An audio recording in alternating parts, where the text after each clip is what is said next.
Hello, everybody, and welcome back to Chattybee, the weekly show where I'll take one beautiful, humble guest and make them unmask, undress, and unwind. And today I'm joined by RoboChang. Hello, Hello there. how are you doing? Are you well? I am, thank you. How Oh, about that's yourself? so good. I'm very well, thank you. So, for anyone who doesn't know RoboChang, would you like to introduce yourself? Sure. I'm Robo Chang. I am a full-time music teacher here in the States, specifically Texas. I I started streaming whenever I wasn't in the classroom and I was at home, and now it's become a hobby. And I play a lot of multiplayer games. I do variety. I do makeup streams, just chatting. I do everything in between. So I'm just Yeah, do whatever I want. Yeah. exactly. And super cozy as well. We were saying before, I was watching you play Dredge, and even though that game was spooky, it was such a chill, cozy stream, and I was loving it. So thank you for streaming, first of Of all. course. Thank you. So, everyone, before we continue, we do have to pay the bills. We got bills, we got to pay them. We're grown ups. Well, we're pretending to be adults. So, today wouldn't have been possible without the support of our lovely, lucrative sponsor. Today's sponsor is the Chotomatic. You see that robot that's holding the beautiful Chang and the beautiful Chang's face and webcam and stream? That's the Chotomatic, made by my wonderful wife, Small Stitch Ghost, to host people who webcam stream. We love the VTubers, we love the PNG tubers, we love the 2D live tubers and everything. But it's the confidence of the cam streamer that we also love, and we do not discriminate on Chatty B. We love everyone, and we want everyone to be a part of it and everyone to love it. So, thank you very much to the Chutomatic, and thank you very much to my lovely wife. How does it feel to be the first guest inside the Chutomatic? This is an honor, actually. Um going into this like talk show, like I didn't know that I would be the first one on cam. I've always done cam Yeah. for all my streams. Hmm. Um I didn't even know there were VTubers or PNG tubers, so I'm still pretty new to all this stuff, so No, that's quite all right. I mean, there's a whole world of all sorts of different VTubers, PNG tubers, and they all have. Some of the models are insanely creative. Some of them are really funny. Some of them are really cute. Um, and hopefully, I mean, all of my community are gonna send you all the love as well, and you're gonna get to meet some incredible VTubers as well. So, hey, welcome to the VTuber space as well. Can I say? Uh, thank you. that's okay. Well, everyone, as you know, we always go through segments on this show. The first segment, of course, is questions. This is a segment where we're gonna ask some questions, we're gonna have some discussion, and we're gonna talk about a topic chosen by Chang herself. So, first and foremost, Chang, I always ask this. It's a bit of a tradition. What made you start streaming? Ooh, this is actually a little bit interwoven No. with my work. Yeah. Um, I I started or actually prior to streaming, I started teaching high school band here in the States, Hmm. and I had been doing that for about 5 years. I'm Yeah. currently about to start my eighth year of teaching, Oh wow. and in part of those 5 years of teaching high school band, this was pre-COVID. Mm. I had a low point in my career, Yeah. and it had been putting a big strain on me throughout the workday, and it was visibly noticeable to the point where I was not to get like super No, that's okay. super sad Uh, at like the start of our segment, but I was not happy where I yeah. was. It was not a very positive inducing and um conducive environment. So Hmm. I looked into, finding a hobby at home besides taking care of my house and my pets, and Hmm. exercising and taking care of my dogs were for me not enough, and Yeah. I found out about playing games with friends like on a PC, and so Mm. I had started playing on a laptop, and my first game was Phasmophobia, and Oh yeah. obviously Phasmophobia would tank my laptop. So then my significant other, he decided, well, like this is something that you seem to be really attached to, and um, he made it possible for me to like have the equipment that I have, and Yeah.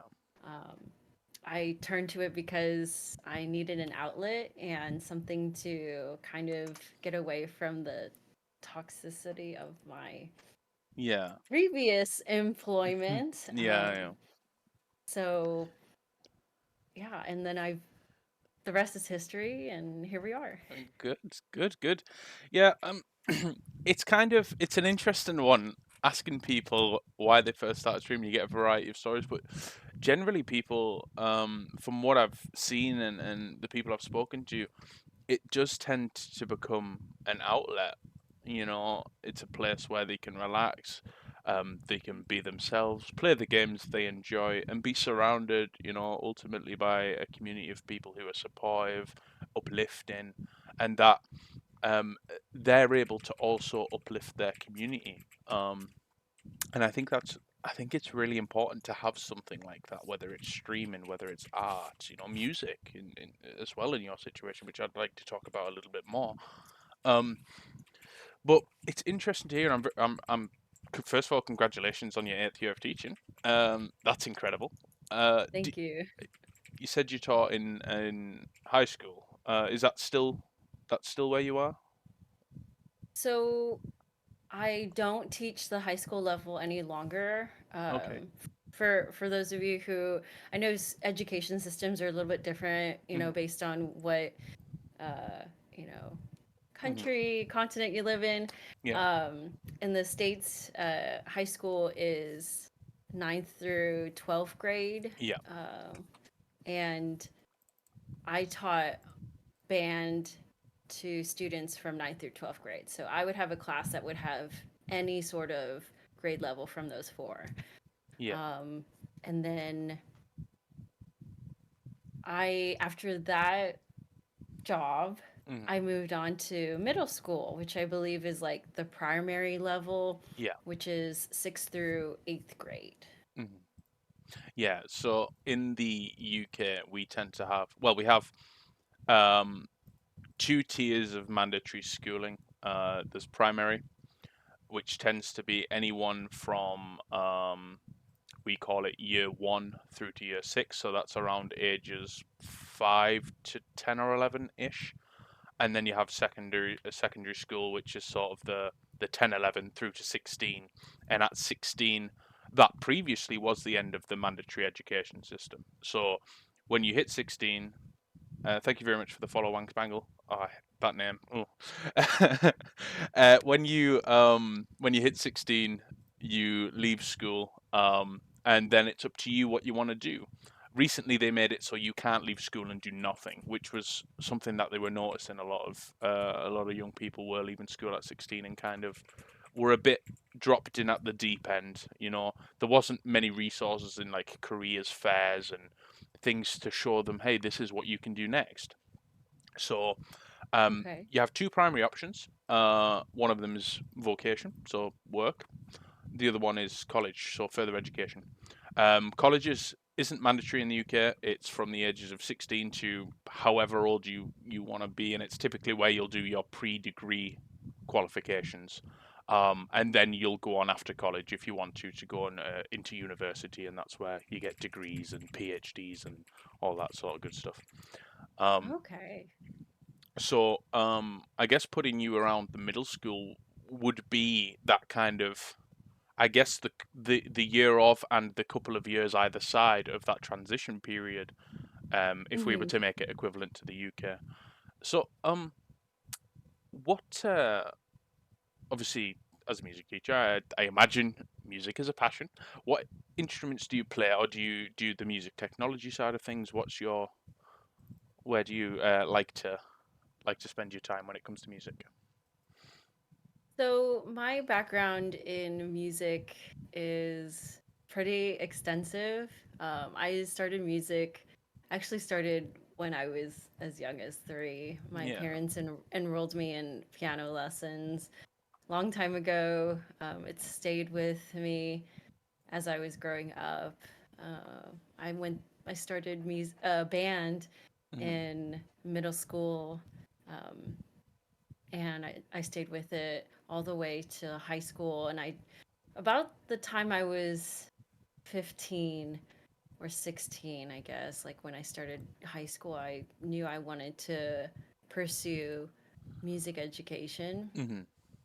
And as much as this is a bit of a I don't know, stereotype maybe. Like my parents were apprehensive about me going Mhm. into music, but that was also because everybody else in the immediate family and the extended family um, were in the medical field. So Yeah. everybody was either going for registered nurse, a biology major, going to be a doctor, or um, Mhm. so I was kind of the odd one out, but I believe my passion for it and my dedication to it, it stuck with me so strongly that my parents were convinced that, if this is what you want to do, then, we'll support you. And Yeah. so I studied um, in my hometown as a music major in the States. You music education major, you choose your primary instrument that Mhm. you audition on to get into the School of Music, and then you start learning all the music classes, Yeah. and you eventually, when you get closer to graduating college, is you take courses on other instruments you don't know. Mhm. And that was a requirement for that's for as a requirement for any music education major in the States, is Yeah. you learn a little bit about each instrument. You do tests throughout the semester, and if you pass it, you are deemed proficient enough to know about it, and potentially teach the Mhm. basics of those instruments. So I pretty much know every single instrument except for the extensive exotic instruments that aren't so prevalent Yeah. here in the States. Oh, I see. Perfect. So I, a bit conversely from that, I had, I mean, I've always loved music. I myself play some instruments. Oh, nice. But they weren't. It was more of a when I was at home. It wasn't. Unfortunately, it wasn't as well supported. It was noise, and you got to keep the noise down. Why are you doing that to waste of time, you know? Mm. Um, but again, just back to even the Twitch and the streaming conversation. It's an outlet, and it's an outlet for creativity. Even just um, you're not playing any particular chord progression or for guitar or bass, a strumming pattern, a picking pattern. Just being able Mhm. to put something together to call it your own, and invest emotionally and creatively into something is something that I'm unbelievably passionate about. I think it's so important as well for people, and I think music as well. I'd love to hear your opinions on it, but I think music is so important for people, or at least a creative art form, for everyone to have something in the creative space. Um, Ab- Absolutely. I mean, music teaches you. I read this somewhere, and I wish I had saved this article or post. mhm, Is music teaches you so many languages, and it reinforces skills such as math.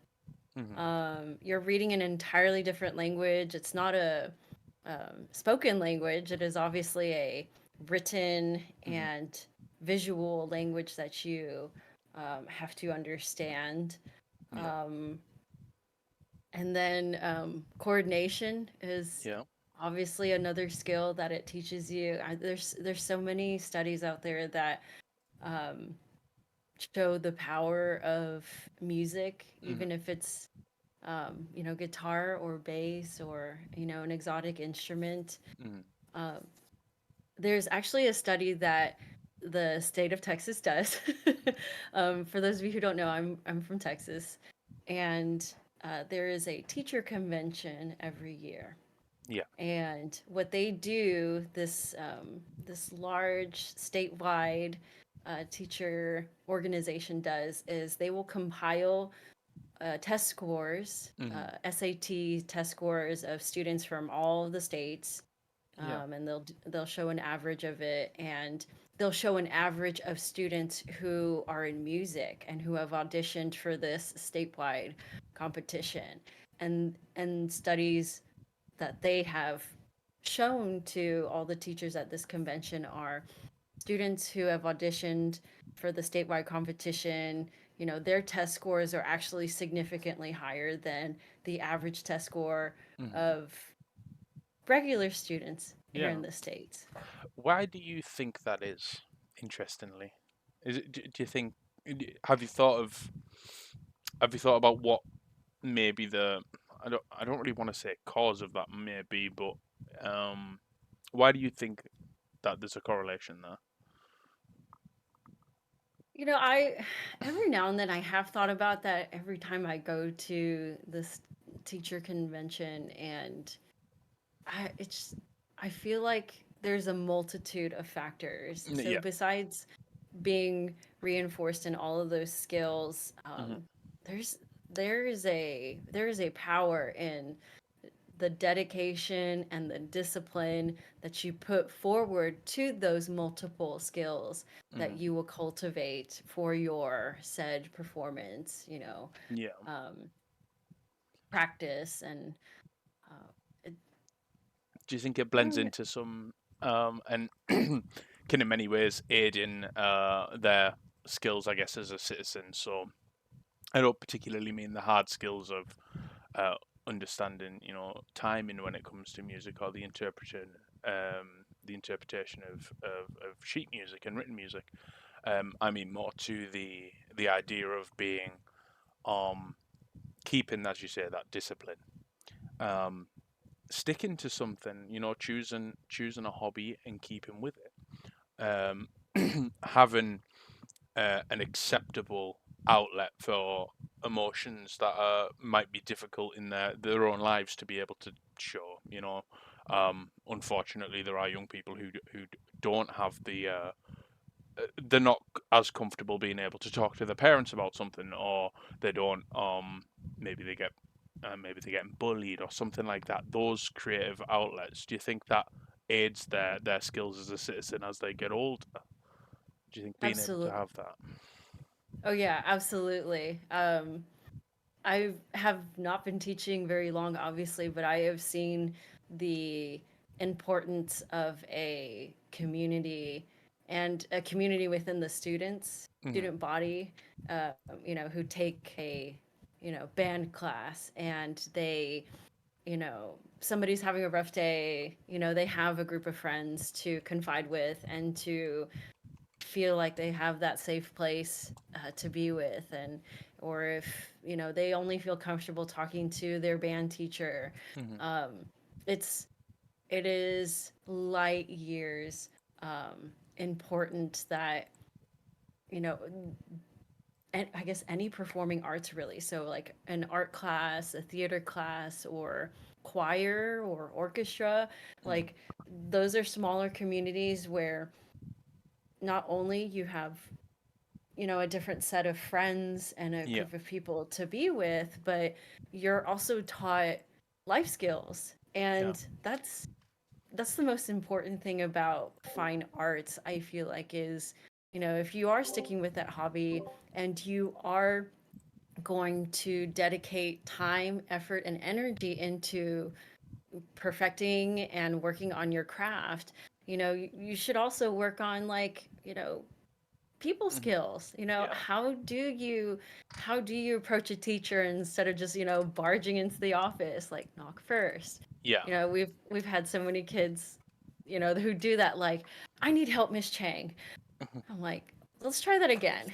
Go back to the door and try that again. Or um I left my instrument at home, and it's like, okay, you know let's try and form it in a way where I can help you versus it sounds a little bit demanding. And Yeah. kids obviously don't understand that up front, but the more that you spend time with them and cultivate your relationships with the students do that with you. Mhm. it's very um it's very conducive overall to the entire picture. And I think that if there were no band instruments at all Yeah. and nothing was in the room, the most important thing is the people around you. Yeah, exactly. And I mean, my own experience with the music is one thing it taught me was collaboration. Um, because I guess it seems from the outside that it might be easy to, oh, you join a group, and then you just all go at a task together. But there's a difference in working together cooperatively and collaboratively as opposed to all working together on a task. It's about being in tandem, being aligned in some way, shape, or form, being able to present your ideas.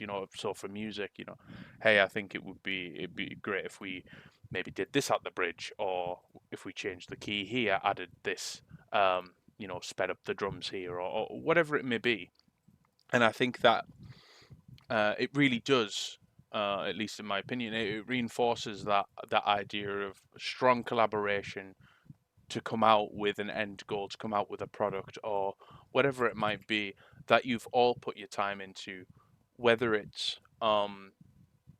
someone's idea maybe didn't make it, but you had that conversation, and I think that's critical, particularly as young people get older and go into the working world, to be able to Yes. understand that their voice counts in a group, and they should also listen to others in the group on why maybe their idea is not quite going to make it, or hey, that's a great idea, let's roll with that, let's see what we can do, let's form it, let's evolve it into something better. um Yes. so out of curiosity then, what was your first instrument? My first instrument was piano. Um, that was the instrument I started out on at a young age, and Hmm. then it eventually evolved to flute, which that is my primary instrument. Wow. Um, yes. Wow. So is when you teach or when you're teaching, I guess it's we don't in the UK we don't have sort of we don't teach band, if that makes sense. That's not a term I'm overtly kitty cat. There's a cat. Yes. Yeah, my You- cat decided to jump on my leg. Oh, she's so That's fine. cute. As I said, the show's all about the cat now. So hello, Kitty. How you doing? This is Lena. She's Luna, she's one of I'm my dying. cats. One of you have multiple? I do. I have 3 cats and I have 2 dogs. Oh, amazing. Incredible. Incredible. Oh, she's lovely. Anyway, what Thank was I you. saying?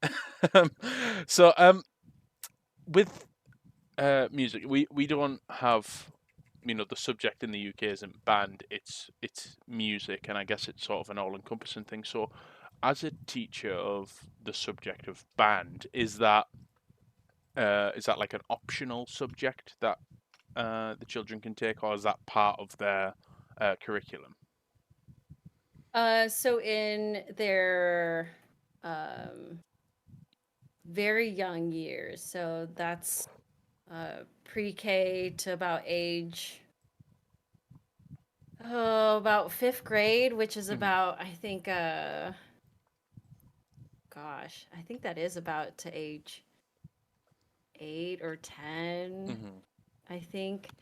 Um, they have general music classes, so that is required Hmm. for that age group. Once they start in 6th grade, which is, I believe, age 11 Hmm.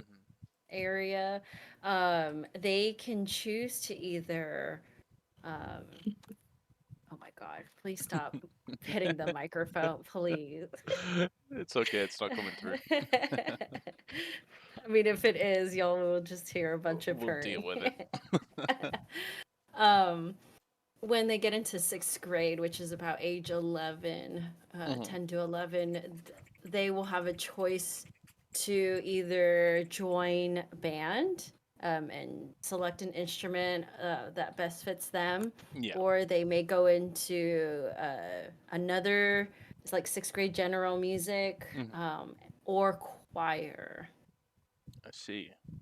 Interesting. So, as I say, ours is you get up to in secondary education all the way up to year 9, which is probably 13, 14, and then Okay. music becomes an optional subject. So you can choose. You have to do the basics, so English, maths, and science. You can then choose uh, a technology subject, so whether you want to do like a woodworking, a wood shop, or electronics. You can then choose a humanities subject, so that's things like religious education, geography, and history, and then art, a creative subject. But that it also encompasses performing arts as well. So there's music, there's drama, there's art in a traditional sense, there is textiles. Um, Mm. if you want to learn, sewing and knitting and handcraft, um, and then of course you have drama, dance, music, and it's sort of just an all-encompassing. But you can select one or a couple if you want to take a little bit more on. And that's kind of how it works over in the UK. I was just kind of interested as to how that actually sort of translates into the education environment. Whether it was just it was an optional subject, maybe an after school activity that they could do, where it would work towards a certification or a qualification. So Um, it technically is required. So band itself is not required. mhm, It's part of the fine arts credit that a student would have to earn. mhm, So if they don't do band and, I don't want to do band and I want to go do choir, then they yeah, can stay in choir for the rest of their um, sixth, seventh, and eighth grade years. mhm, And, if they want to, they can pursue it in high school. But our high school levels also require that you have some sort of fine arts credit. mhm, So if they decide to not like choir after middle school, then they can choose to do art, yeah. or they can I believe do culinary arts, or Mm. there's cosmetology as well, and they can go to another fine arts avenue. Oh, that's perfect. That was something I did miss actually. There is the food side of things. Cosmetology. What is that? Sort of the sort of hair and beauty side. Yes, so student cosmetology is usually only offered to high school students, so that's ages 14 to 18 or Hmm. 17. Um, and cosmetology introduces students to, um, you know, hair, makeup, Hmm. nails, any sort of like spa like treatment, like that you would find out, out in Hmm. the world. Yeah. That's what cosmetology will introduce to those students. Perfect. So, if a student was to join band, and they would select an instrument, is there a limited selection, or can they take whatever they want? They Uh, a student can Lena, please. Oh my God. um, so as a student in high school, or actually in students in the States, we have some schools are this is the tricky part about schools in the States is Hmm. school districts will decide what their scheduling will be. So a Right. school, my campus has 7 class periods, excuse me. And so each period is one class. So Yeah. first period would be math for someone, second period would be English, Hmm. etc.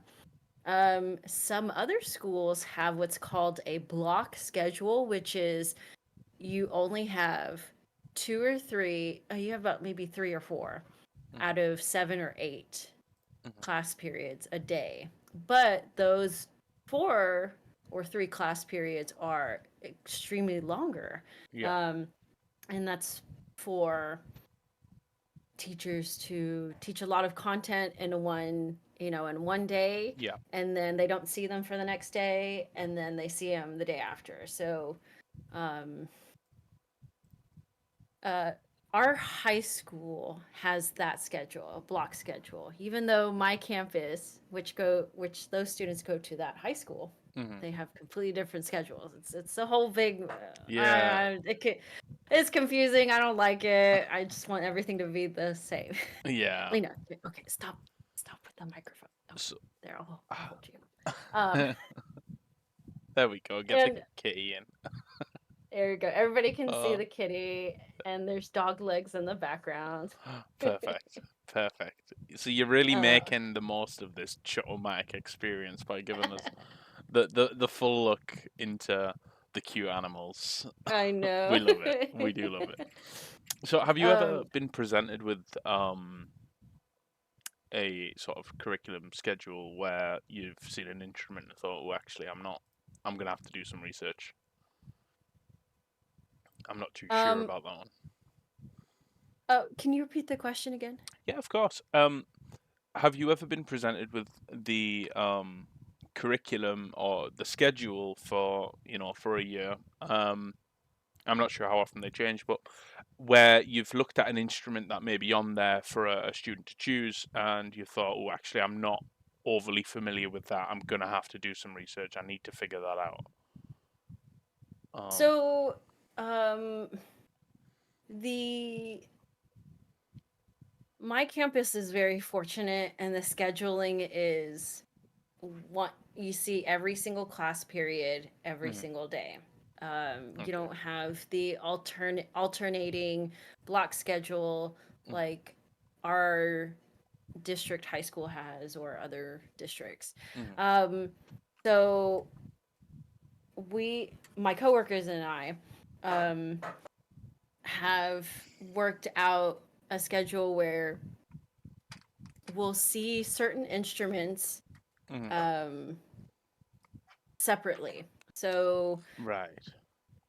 uh, so the way that it's determined, or our band schedules are determined, is we teach beginners, Mhm, band students. So these are kids who have no knowledge or might have knowledge, which is not a requirement, but it's a mhm, plus if you have music knowledge. And they are brand new to an instrument. They don't know how band works, and I mhm. don't know their classroom procedures, and they we teach them everything from the ground up, and we'll see five instruments second period, we'll see the other instruments third period, and that helps break down the workload when Yeah. you're teaching all the oh my god when you're teaching Mhm, all the basics too.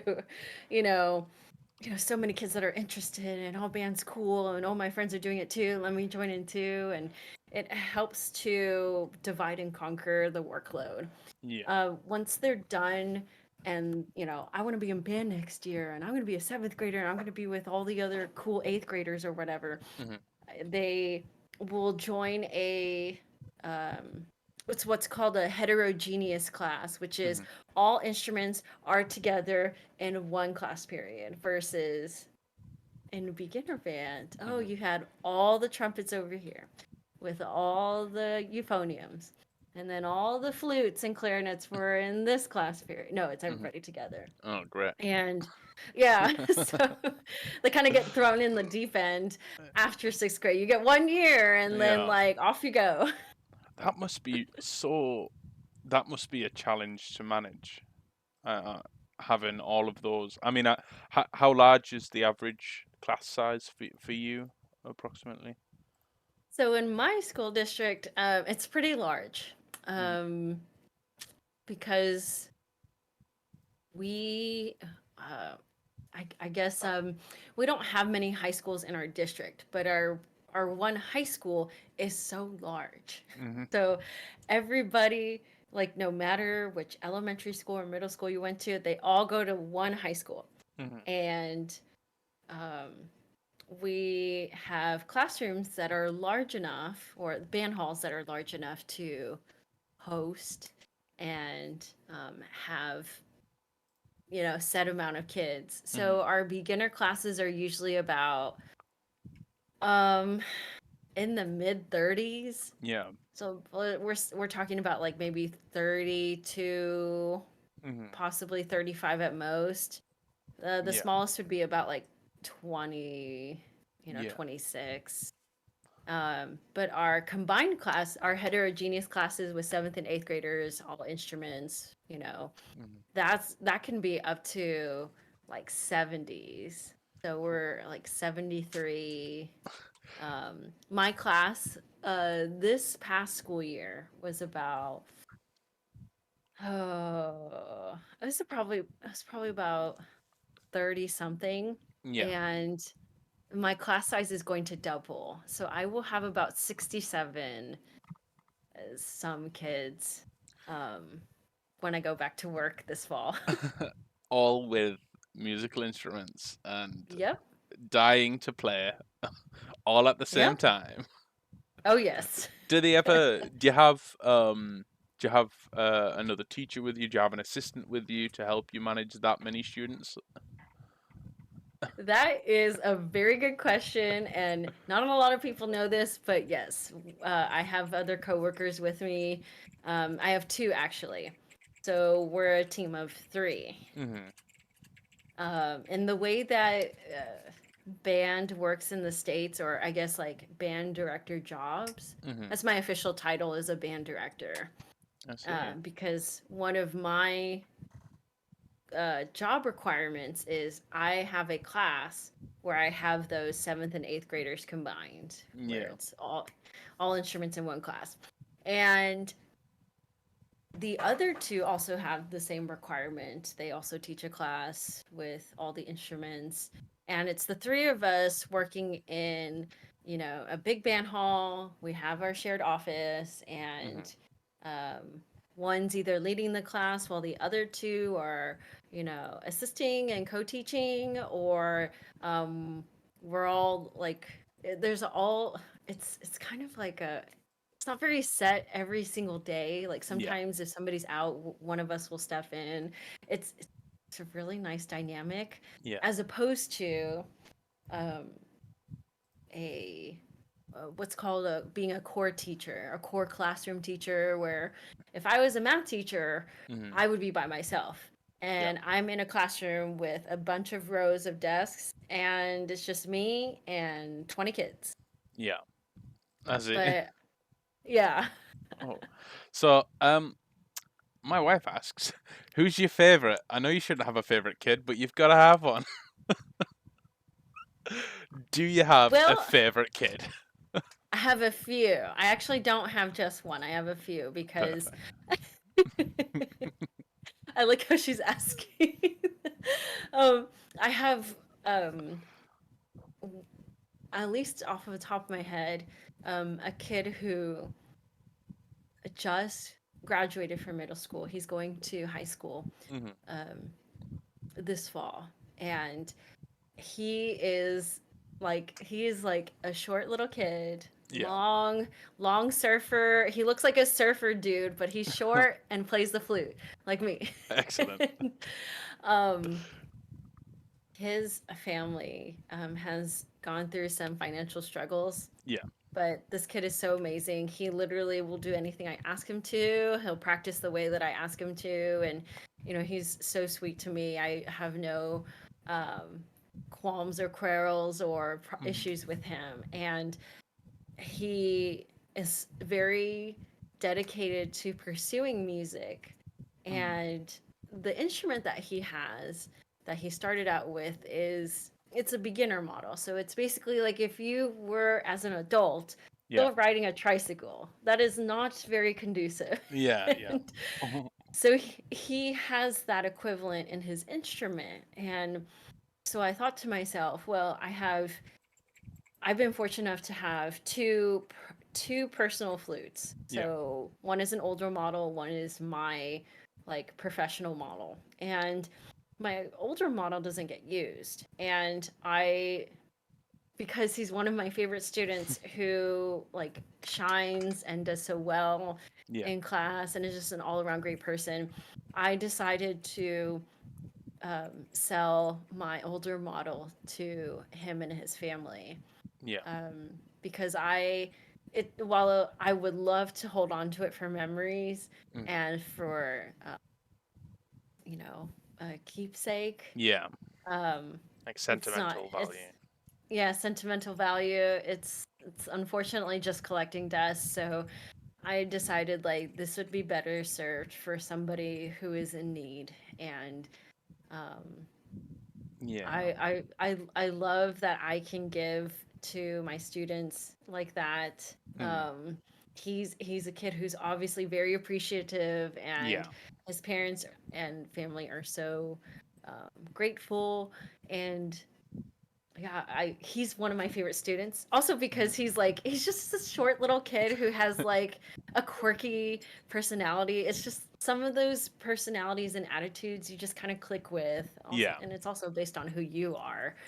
Um, my coworker, my second coworker, um, he actually gravitates towards like some of the joking, sassy personalities, and sometimes I'm not like that. So Yeah. I don't always click super well with those kinds of students. I Yeah. mean, I like them, but Mhm. I'm more of the chill, like funny. Every now and then I'm a little dorky Yeah. side. My coworker loves the sassy, you know, Yeah. whippersnapper side. I don't know how to call it. So there's like someone for every. There's a teacher for everyone. Yes. Yes. And that's so sweet, especially since you know that that instrument where it was collecting dust, and yes, it has a lot of sentimental value. It's gonna go somewhere where it will be appreciated and it'll be played. Yes. Um, Absolutely. and that would have had, I think, and clearly you would have had a massive impression on that young guy, Yes. and probably throughout his life and throughout his hopefully future music career. So Yes. we have a question here from Saint Linux who says, since you've been teaching for quite some time, do you keep up with a student's musical journeys or careers after they change years or change schools? That is a very good question. And luckily, yes, I do keep up with my students who are not in my classroom or campus any longer and they go on to the next grade level. I am fortunate enough where I get to help with the marching band Yeah, um, program in my school district. So I get to see those kids who have moved on and they're going through high school stuff. yeah, Um, when I was teaching high school, uh, you know, I was still lucky enough to still see the younger kids because mm, one of my responsibilities was I taught my high school class. yeah, I have an off period or I don't have a class mm, this next period, so I'm going to use that time to travel to the middle school to help those band teachers and their beginner classes. And so mm. it's kind of like a um I don't know what's the word for it, where like you're both benefiting from it. Mutually Relationship. beneficial relationship, Yeah, I guess. mutually beneficial relationship. And um, thankfully, like even though my job responsibilities are less at this current employment, I still get to see them, and I Yeah. still get to be around them and check in with them and um, give them little hints and tips and tricks. Oh, that's really sweet. That's really sweet. So with first of all, have you had a student that has made a really good go of a musical career post school that you're aware of, or are you not? Are you not aware of any? That they've made a good goal. past. A good go of. So maybe they've managed Oh, to go of. secure a career in music in some way, shape, or form. I have a few students who have gone into the composition route. Hmm. Um, I have a few students that are looking into the performance route. So in the Hmm. States, you can go into the music field, but there are sub branches of music. So you can go Hmm. into the composing side, making your own music, and there's theory, like you learn how to compose, Yeah. like the ins and outs and the actual like music rules of making, music on sheet music. Hmm. There's the performance side where you learn to be truly excellent at your instrument and um, going through extensive repertoire or like different Hmm. selections for you to rehearse and practice on. And then there's the education side, which is you keep on learning your instrument. You also learn how to manage a classroom. And I've had a lot of students go into education, Yeah. performance, and the composing side. I haven't had a whole lot into theory, but that's very a lot of brain work and Yeah. Yeah. I see. Fair enough. So, I guess with that then, um, as part of the sort of curriculum, do the students have to learn how to read sheet music? yes. So they learn how to read music in the first week that they start school or they start learning their instrument as a Hmm. sixth grader, and we'll teach them how to read the music on this music staff, Hmm. letters, and where they go on the music staff, as well as we teach them how to count. I mean, Yeah. um, as much as some of those sixth graders are spunky and like I know what I'm doing, Yeah. I just love fifth grade. I'm not in elementary school anymore. Um, you'll be surprised, like some of them don't like counting. I'm like, oh, child, you need to know how to count. I promise you. Even if you don't do music, you need to learn your numbers. Oh, if that ain't me. I mean, I'm pretty sure when it came to learning like multiplication tables, I left it until right till the very end where I had to know it for the test. And then I was Yeah. like, okay, I'm a man now. I'm 9 years old. It's time. It's time to learn how to do music, how to do math. Um, but I mean, I can see where they're coming from, honestly. But yeah, if they have to learn it, it is an important skill, even if it's not, the read and sheet music side of it. But that's super interesting because I mean, I never learned how to read sheet music as much as I would absolutely love to, mainly because it's easier if I'm wanting to learn a song that already exists. It's easier for me to find sheet music for it often than it is to find tabs for guitar or chord progression for guitar. There's often a lot more resources out there for the sheet music side of things. Um, Particularly Hmm. if it comes to I mean keyboard slash piano is something I've always wanted to learn. But also I find it a little bit intimidating at the same time on how to read sheet music. So brilliant. Well, thank you very much for answering that. That was really enlightening. Actually, Of that's course. taught me a whole. That's actually taught me a whole lot about how the music side of things work. Particularly in the US in the education system. So, uh, I suppose the closing questions for that would be how do you test? How do you is there examination? How do you go about testing the students and assessing where they are currently? So, our if I had to sum up what we look for in music students in the early years, so Mm, when they as a beginner, a seventh grader, and an eighth grader, we look for we try and do our best to instill consistency. Mm. So if I have done my job and I have taught them the right posture, Yeah. and the right playing position, meaning how they hold their instrument, Yeah.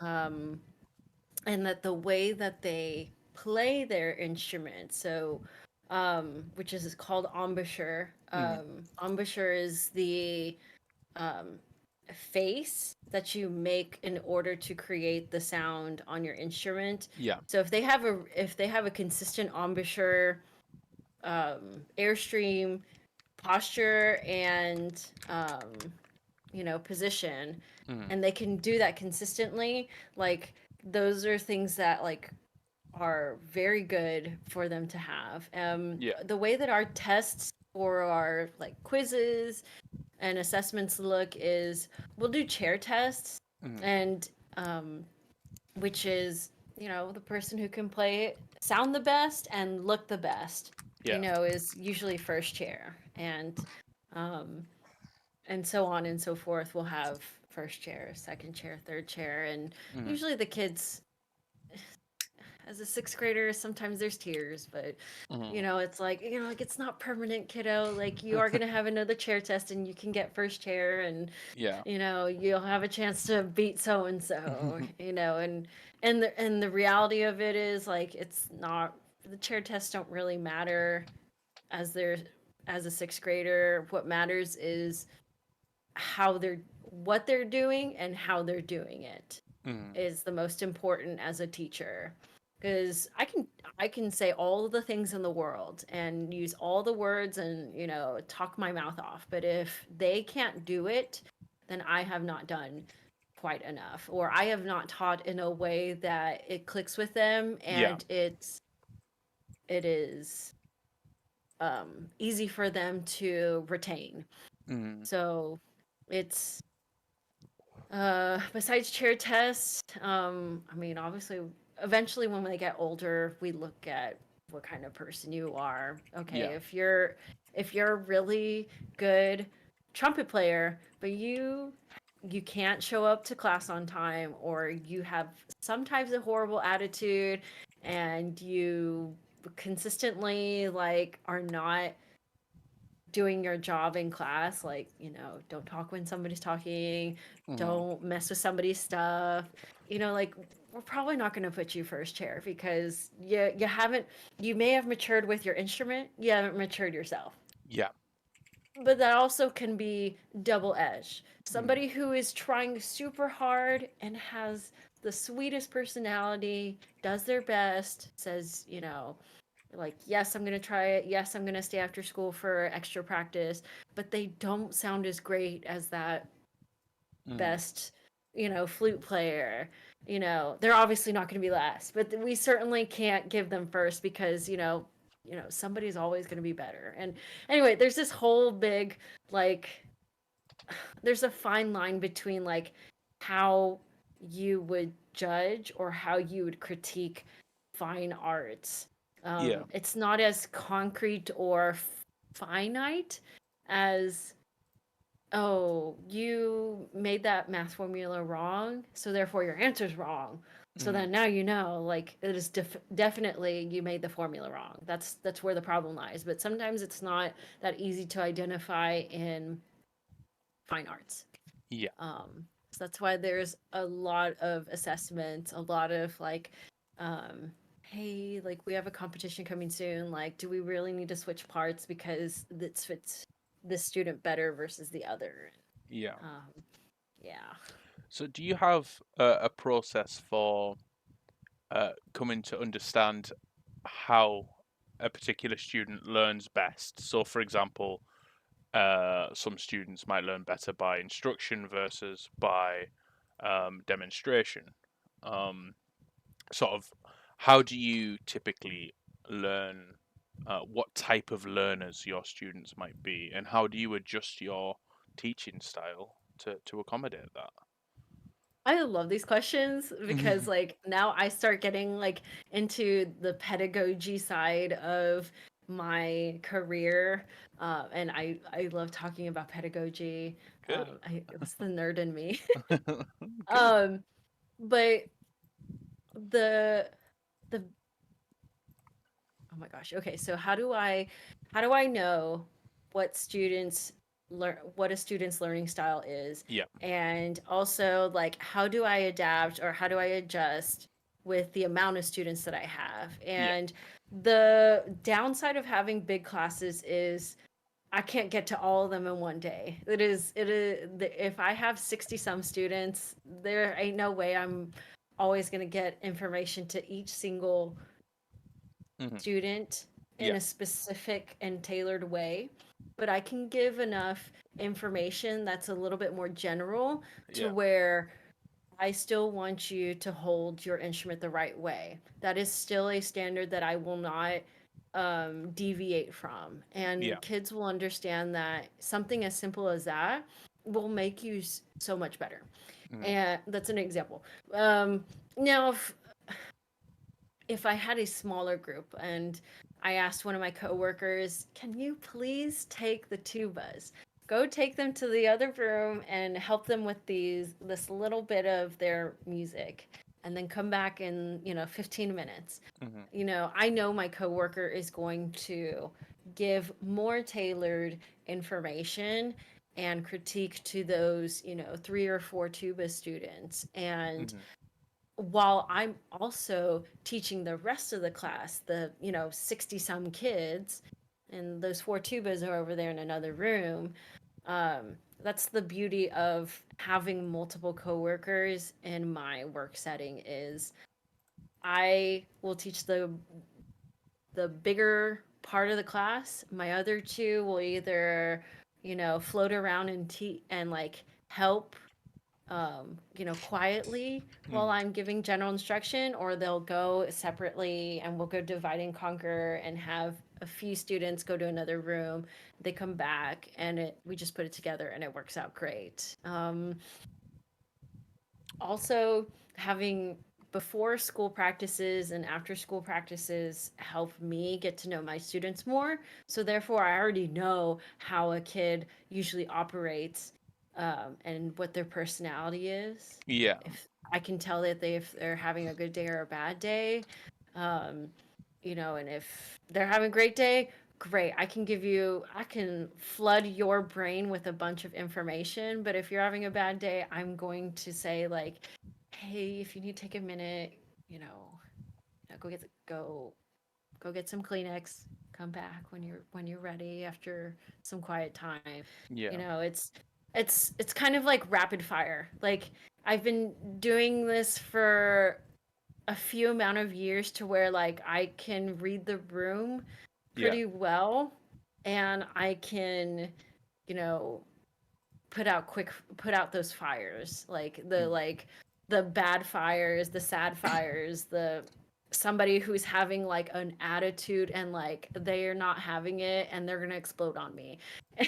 and, Yeah. um other times, like I know a student so well, I can just give them a quick few words. They know exactly the kind of, you know, uh,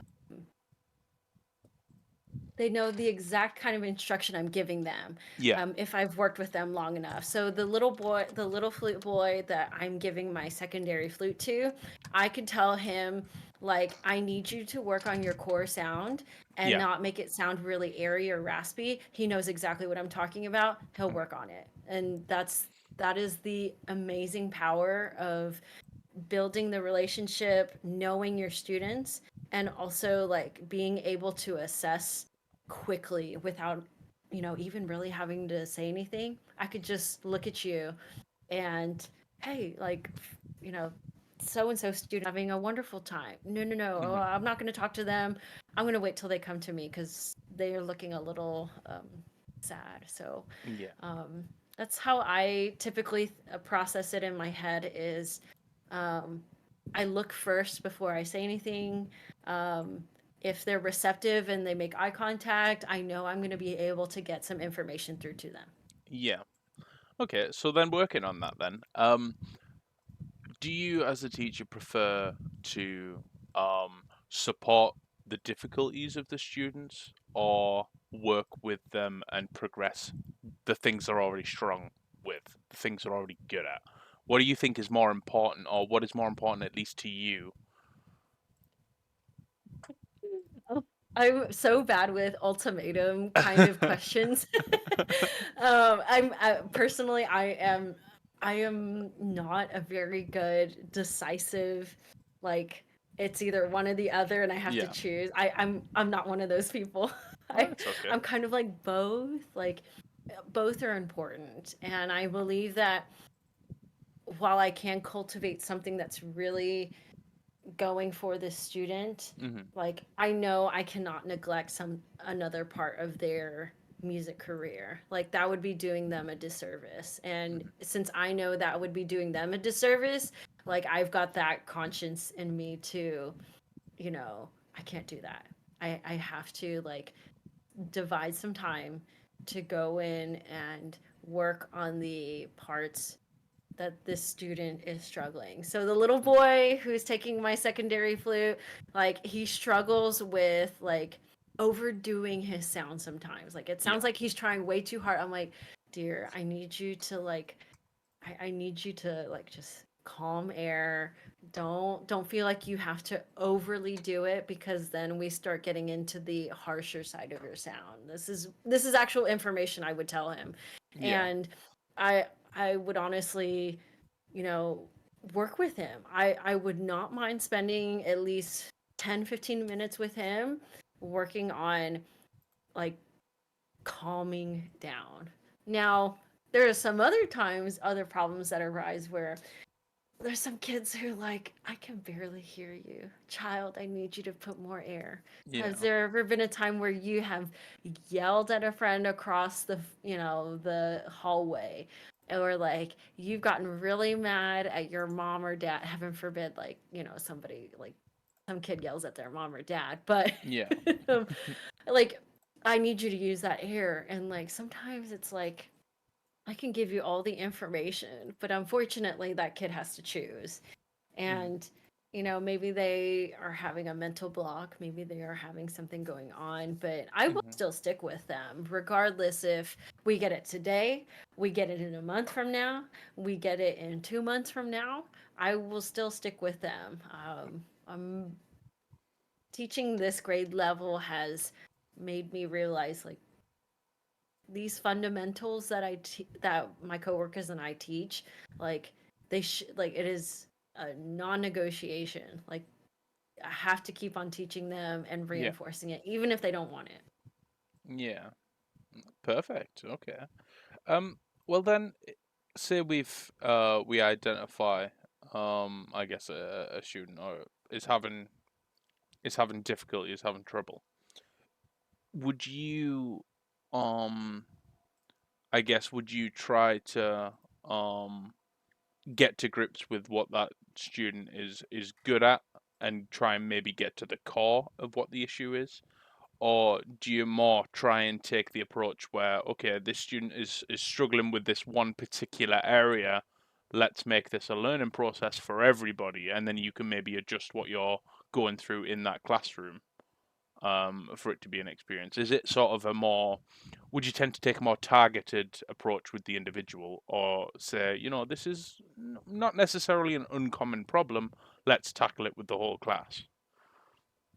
It's a little I guess it's dependent on the environment Hmm. and the the s- the student and the Yeah. students. um I would not I would not use like if a kid was feeling uncomfortable or this like Hmm.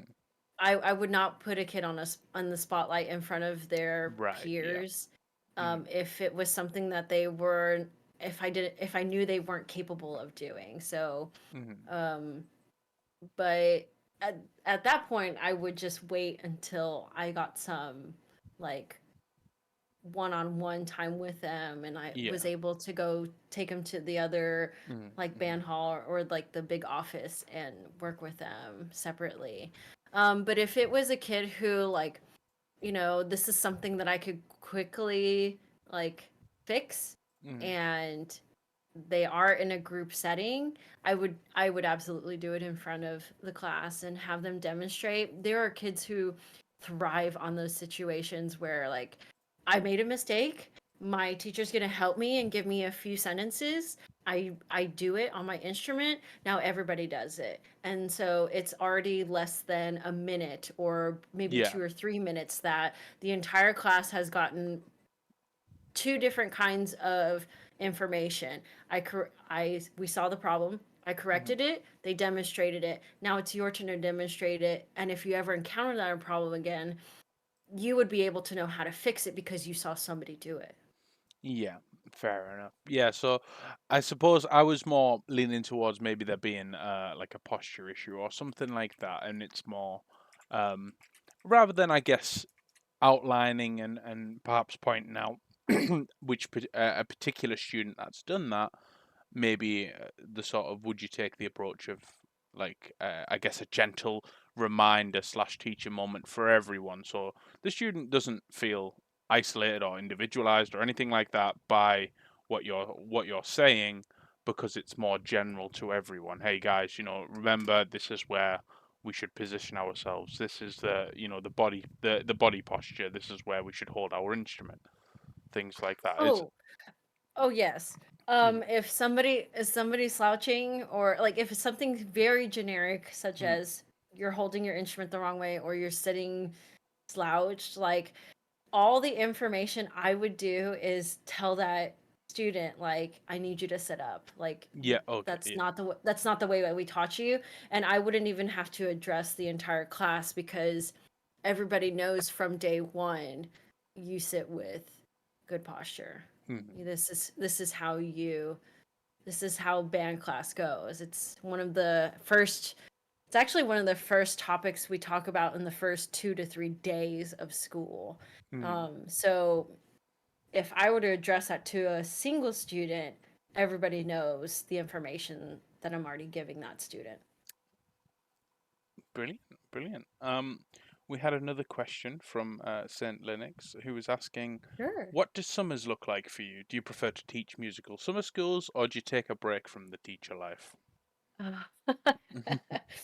I actually get this question a lot, but I get asked if I will teach summer school. Mhm. So, in the States here, there aren't many summer musicals, at least in like the surrounding area where I live in. Most school districts don't have summer musicals. Musical season is about I think it's in the spring for us. So that would be between, like, they would start rehearsing in November, December, or Yeah. auditioning for the musical band, and then they would start rehearsals in January, and that would be in the spring semester. Mhm. So we actually don't have summer musicals um, for public schools. Now, if I were in Mhm. a private school or maybe like a collegiate or university Mhm. program or professional program, I'm sure there's some out there. But I don't have those connections, so I um, wouldn't know. But I've been asked, do Yeah. I teach summer school? So would I go to the campus and would I teach, like, math or Mhm. history, Yeah. to those kids who take summer school? And I unfortunately the pay is not um, Yeah. It's worth it. yeah. Yeah. Um, and that's not dissing any teachers who choose to Mhm. go teach summer school classes. Yeah. That, if they want to do it, more power to them. But because don't I don't teach math, science, Mhm. social studies, or English, I would not feel as competent as others. Yeah. Um, Well, and I enjoy my summers to myself. yeah. Well, that's fair. I mean, ultimately, even when it comes to sort of pay and salary and stuff like that, people sort of everyone as an individual sort of evaluates their own time and prescribes a value to that. So um, it's completely understandable. So I suppose the last thing I'll ask just on the music subject then is do you guys work towards a show every year? Do you put on a show, a concert perhaps, or something maybe at sort of Christmas time or anything like that? Yes, we have concerts each semester. So we will have a holiday concert in December. Hmm. So the students will have from August to that December concert. Hmm. And then we will have a spring concert, which is from, the spring semester, which ranges from January to the end of May. Oh, perfect. Okay, great. Well, thank you very much. You survived questions. You did Yay! very well. Your answers were fantastic. But now we get to the even more fun stuff. Chang, would you like to introduce your topic of conversation for Chatty B? Oh, topic of conversation. Oh, this is where like I chose one of those topics. I am. Oh my gosh, I love talking about traveling Hmm. and oh, there's like I can't choose. This is where the indecisive me comes in, and I don't like ultimatums where I just pick one. Let And let's hit everything. I love traveling. I do love food. Oh, me too. Cooking and or watching people cook. I also love learning about different job professions. Hmm. I've been getting into that along with the other two. Like Yeah. I've always wondered like what is it like to, you know, who works on yachts or what do you do when, you're a um like you take care of a you're an equestrian like um caregiver, like Yeah. you take care of like a private ranch or something. I don't know, like I honestly like don't know what goes into those kinds of jobs, and I'm always curious about what do other people do for work. Yeah. So I mean, I can't really say that I work a weird job. I work in IT. Technology is the role I do. But there are some, and I was actually researching just on the interesting and weird professions. There are some really strange jobs out there, and I'm Mm, kind of thinking like, oh well, I kind of guess somebody needs to do it. Like, um, yeah. who tastes dog food to decide it's any good? For example, Oh. would you? Are there people who do that? I imagine it would be dogs, but then how do they? Because a dog can't really review the food. So I'm just kind of thinking like, Right. how does this work? Um, Sort of the other sort of thing is the people who do sort of QA for like uh Netflix shows or Amazon Prime shows, like their own development. Is there someone who's just paid to watch TV? That would Oh, that's be that would true. be an interesting. I think that would be an interesting role. And then I got into some weird ones. So there are people you can pay to attend funerals, professional mourners. I don't know if you've heard of that. Oh my God. I actually like never thought of that, and it took me a few seconds to process. Yeah, it's sort of you pay them, and some have different packages. Where they might scream and cry and roll on the floor, or they might just sort of sit in the back and with a tissue and whatever else. But I read about it and it was just so strange to me. Like That I- is strange. it's just it's a weird job. I mean, go off and get that bag, like sure, but that must be such a like a somber job to have. Um, Like the I guess it's so weird that I'm laughing at it, and I don't mean it in a bad way. It's no, just like no, I never thought of that, and that's quite surprising. yeah. Or when they when a company makes paint for houses and homes, when they test it, is there someone who has to watch and make sure that that paint dries to the correct color? Is there someone who's paid to be a professional paint dry watcher, for example? Oh. I'm just, Oh. and also, sorry, my mind's just kind of ping ponging at the minute. Also on the thought of a professional mourner, can you pay people to come to your wedding and celebrate? Ooh. That sounds like I mean, that sounds like something that is not that ludicrous, but also like I would not imagine like why you would want to pay strangers to come to your wedding and then everybody has to converse and how do you know the bride or the groom or the both of the brides or both of the grooms and it's like well like I know one of the grooms. I Yeah. don't I don't I don't know how that would work out. No, it would be strange. Another weird one I found, and we're getting super weird here, so I apologize in advance.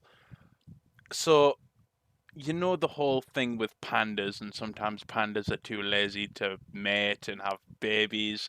Well, there's people there who try and get things going, and Well. you're paid for that. A professional panda fluffer, yeah. And Mm. I'm like, I don't know how much you would have to pay me to want to do that, but I guess somebody has to do it.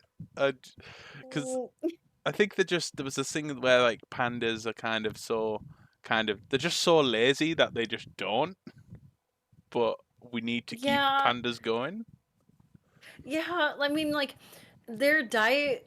I remember when like the whole panda craze was going about. Like, Yeah, pandas like they only eat bamboo, and so bamboo doesn't have the most nutrition for them, yeah, from what I remember. And so they are going to get lazy. And then those that are in captive, like careful captive watch, like they know that they're going to have handlers come into their yeah, environment, and so I don't know, maybe that is a factor.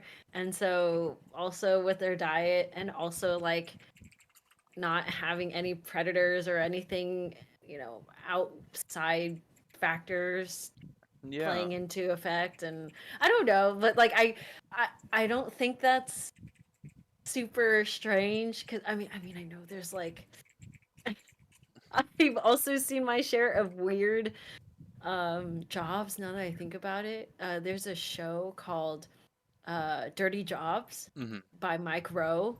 It's he's this guy in the States who goes around to different parts and he'll talk to these people about like the dirtiest jobs in the state. Not necessarily like dirt and grimy, but like hmm, jobs that people really don't want to do cuz like yeah, so like sewer working, um like anything like with piping or like pest control, well the weirder pest control like yeah, crocodiles in your backyard or something like that, or you know anything that has to do with livestock in the ranch. hmm, Oh my gosh, there's like probably like roadkill like pickup, yeah. which is a little sad, but I don't know. I have to go back and like look at all the jobs he's examined, but I'm sure there's a bunch of dirty jobs out there. Oh, Ugh. yeah, but then on the flip side, there's companies out there, and they call themselves teddy bear surgeons. Now, I don't know if you've heard of that, but What? you can send your damaged stuffed animals, and they will repair them. So I Okay. quite like the job title of teddy bear surgeon. I think it's quite a Okay. nice one, and I think I'd quite like to be paid for something like that. If We've been talking about like weird, strange jobs, and then all of a sudden we just go to, a toy bear repair, and I'm like, oh, I thought this was gonna be work. no, no, no, no, no. See, this is the thing. We bring out some weirdness. We sort of reel it in, lull you into a sense of security, and then all of a sudden we're just back there. We're in the back rooms, except everything's shit's weird, and we can't do anything. And we just have to deal with it. So How about then, before we get super weird, how about jobs that are strange but you'd love to do them? Can you think of any things that maybe not strange but just different? Let's say like a water slide tester at a water park. I think that could be pretty fun. That would be fine. Or a Um, bed tester, like just sit to sleep. Yeah, a professional sleeper. that would be nice. It would. Like, I don't know, I guess, well, actually, that might I tend to be a heavy sleeper. Yeah. Like I will not hear a thunderstorm at night if I am like knocked out and like Yeah. I am dreaming. I will not wake up until like my alarm or until I just wake up. Mm. So I guess it would be a good thing for a deep sleeper to what if a deep sleeper needed for that job, because then you would know if you got a good night's rest or not based on what you're sleeping on, and Yeah. yeah, the conditions of like the room, like if it's Hmm. cold or hot, and I don't Yeah. know.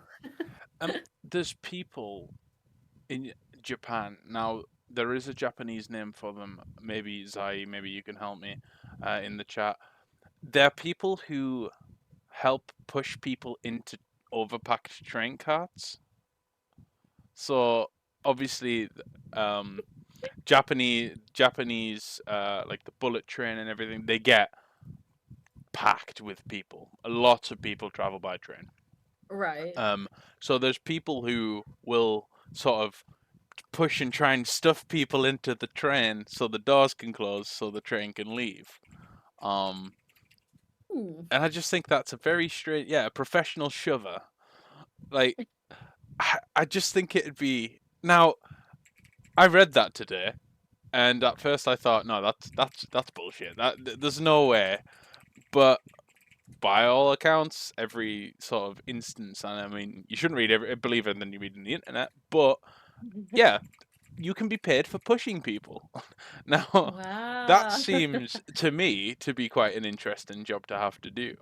Because I guess when you do have the pack train, I guess you do kind of have to sort of push and shove people, so they pay people to do it. They sort of push from the outside until the doors close, and that's it. They're on their way, and that's your full time job. But how do you tell someone that's what you do for a living? That was my other Well, question.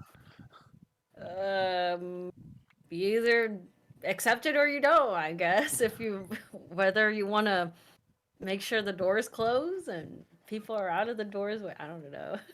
So, so Zai says, I've been on a very, very packed train, and usually the people getting on will back up into the door and push you with their butt. What? Oh, I mean, fair uh, enough. uh, But also, yeah, also, yeah, that's a little. I don't even think I'm getting. That's not too strange, but it is. It's just yeah. weird. It's a weird thing to do. Just kind of scoot Yeah, it's on in. odd. Yeah, ass Yeah. first, scoot on in. Not really for me. Um, there's also people who they track the location of icebergs in the Arctic.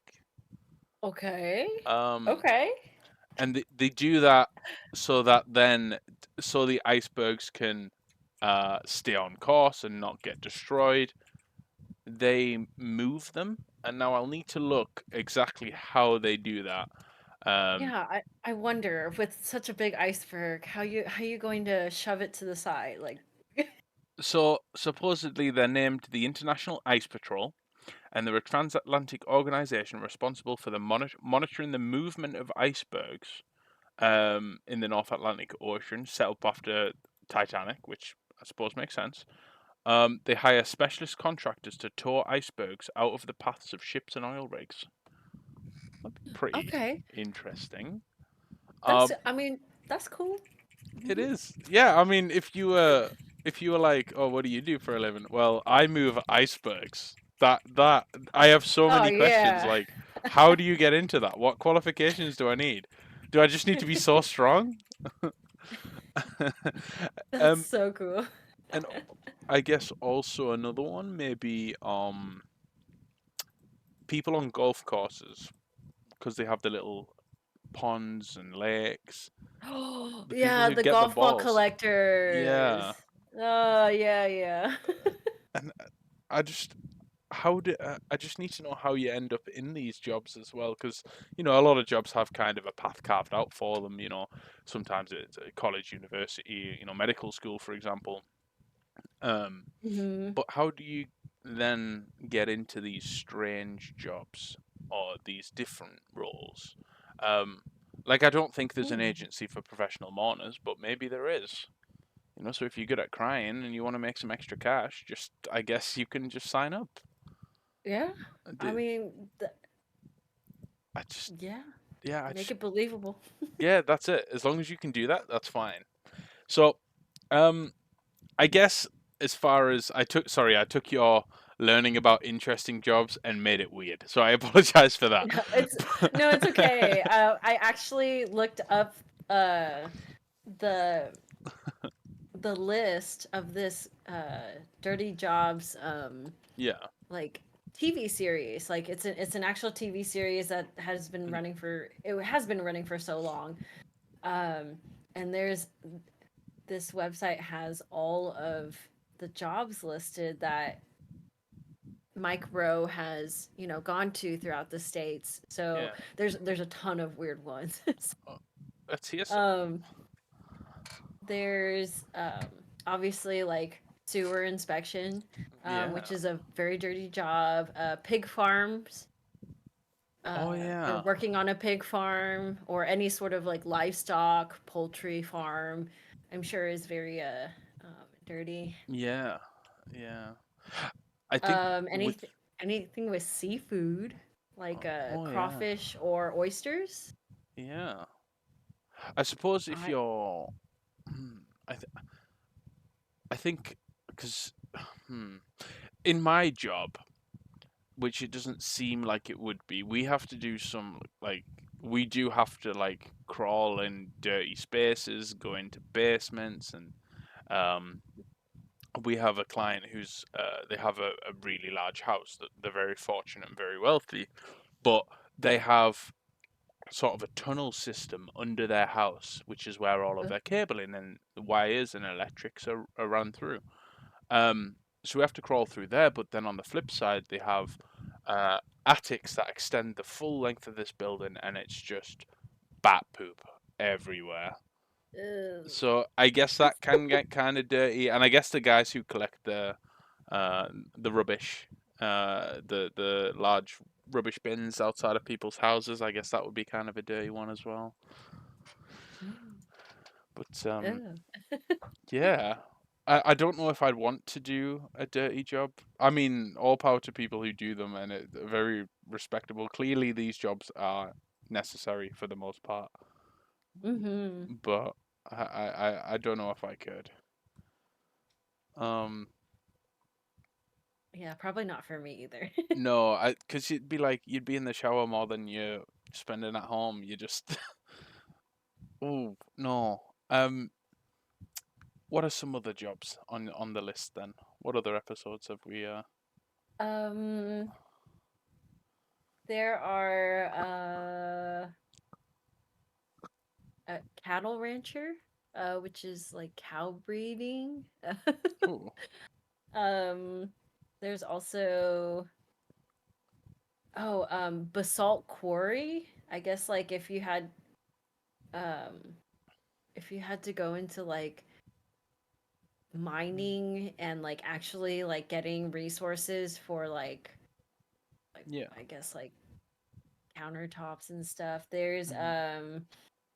an alpaca shearer. That is your job, is to shear alpacas.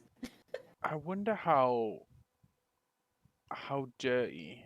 Uh, well, I guess things would get tangled into their fur. I guess would make that.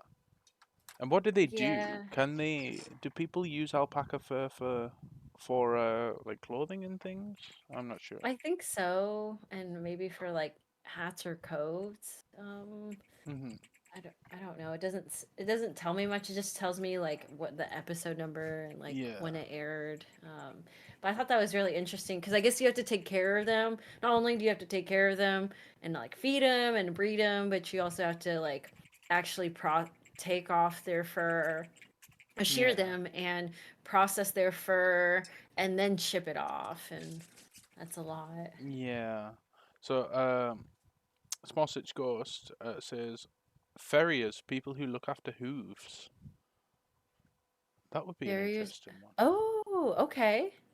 Um, so I guess one thing to ask is, do you know of any older jobs, maybe that go way back,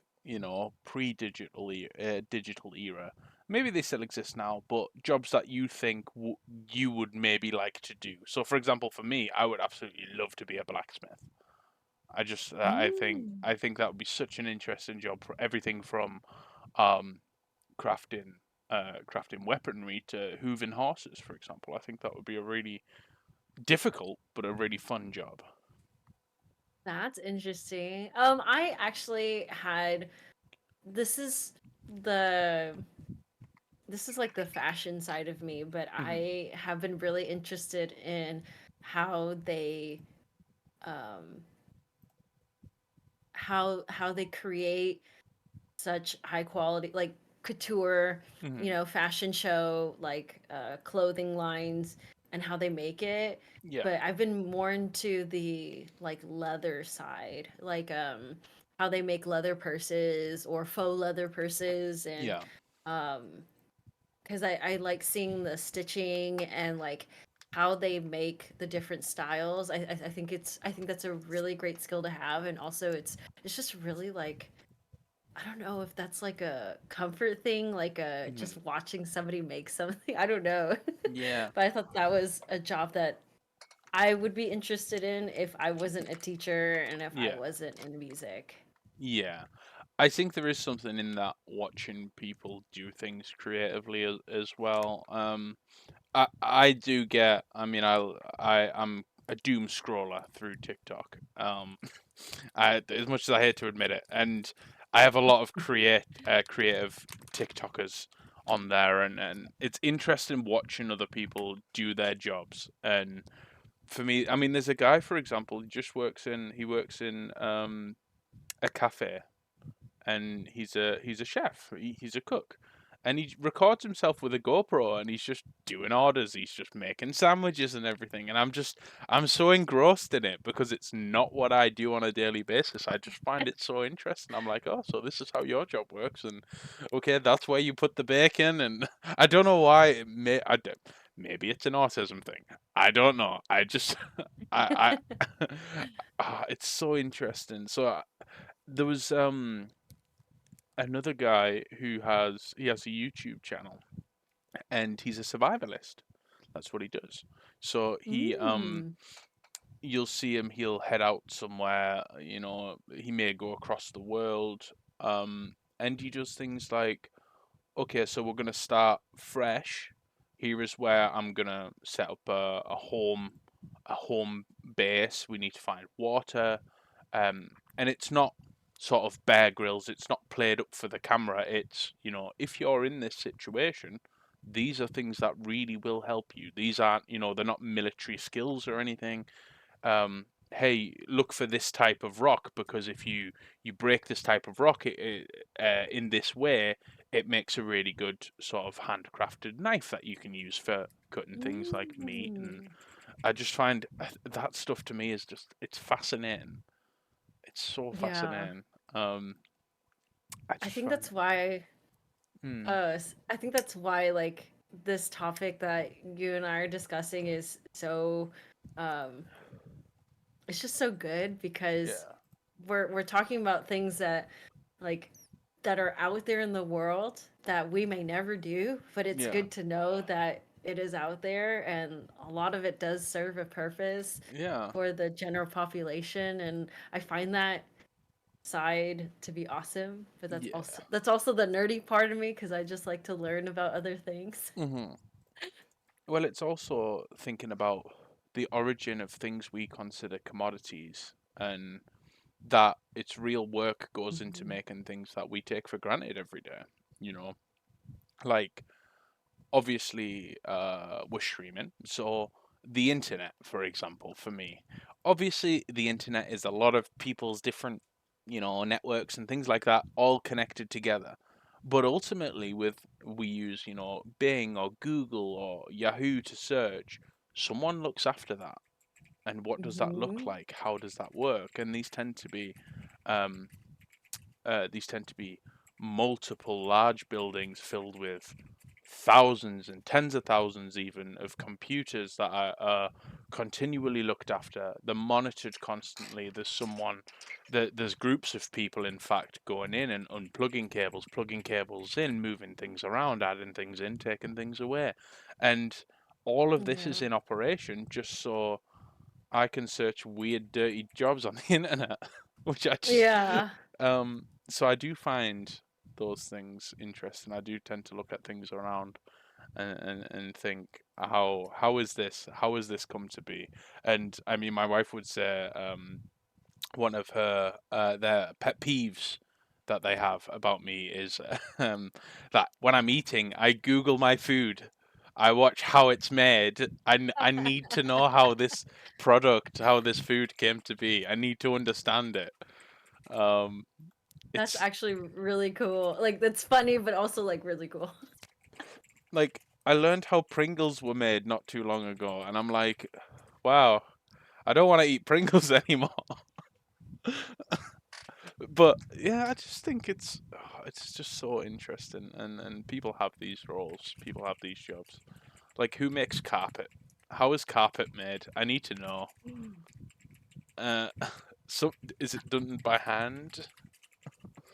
You know, I've seen on like Instagram and, TikToks that get shared to Facebook or, wherever else, other platforms, how Mm. people are starting to make those small rugs Yeah, of like Pokemon or Digimon or yeah. whatever, like Kirby or something, and like I'll just see people like with that big old like linen canvas, and they'll get this yarn machine gun, and then Hmm. just start putting the yarn little, I guess, It's like a strips or strands, yeah. and they'll start making the design, and I think that's so cool. Hmm. Like you can literally make your own carpet, and then I found out like the way that people make their carpets or their rugs fit Hmm. for their like doorways is you have to shave off the top. Like Yeah. obviously if the door's not moving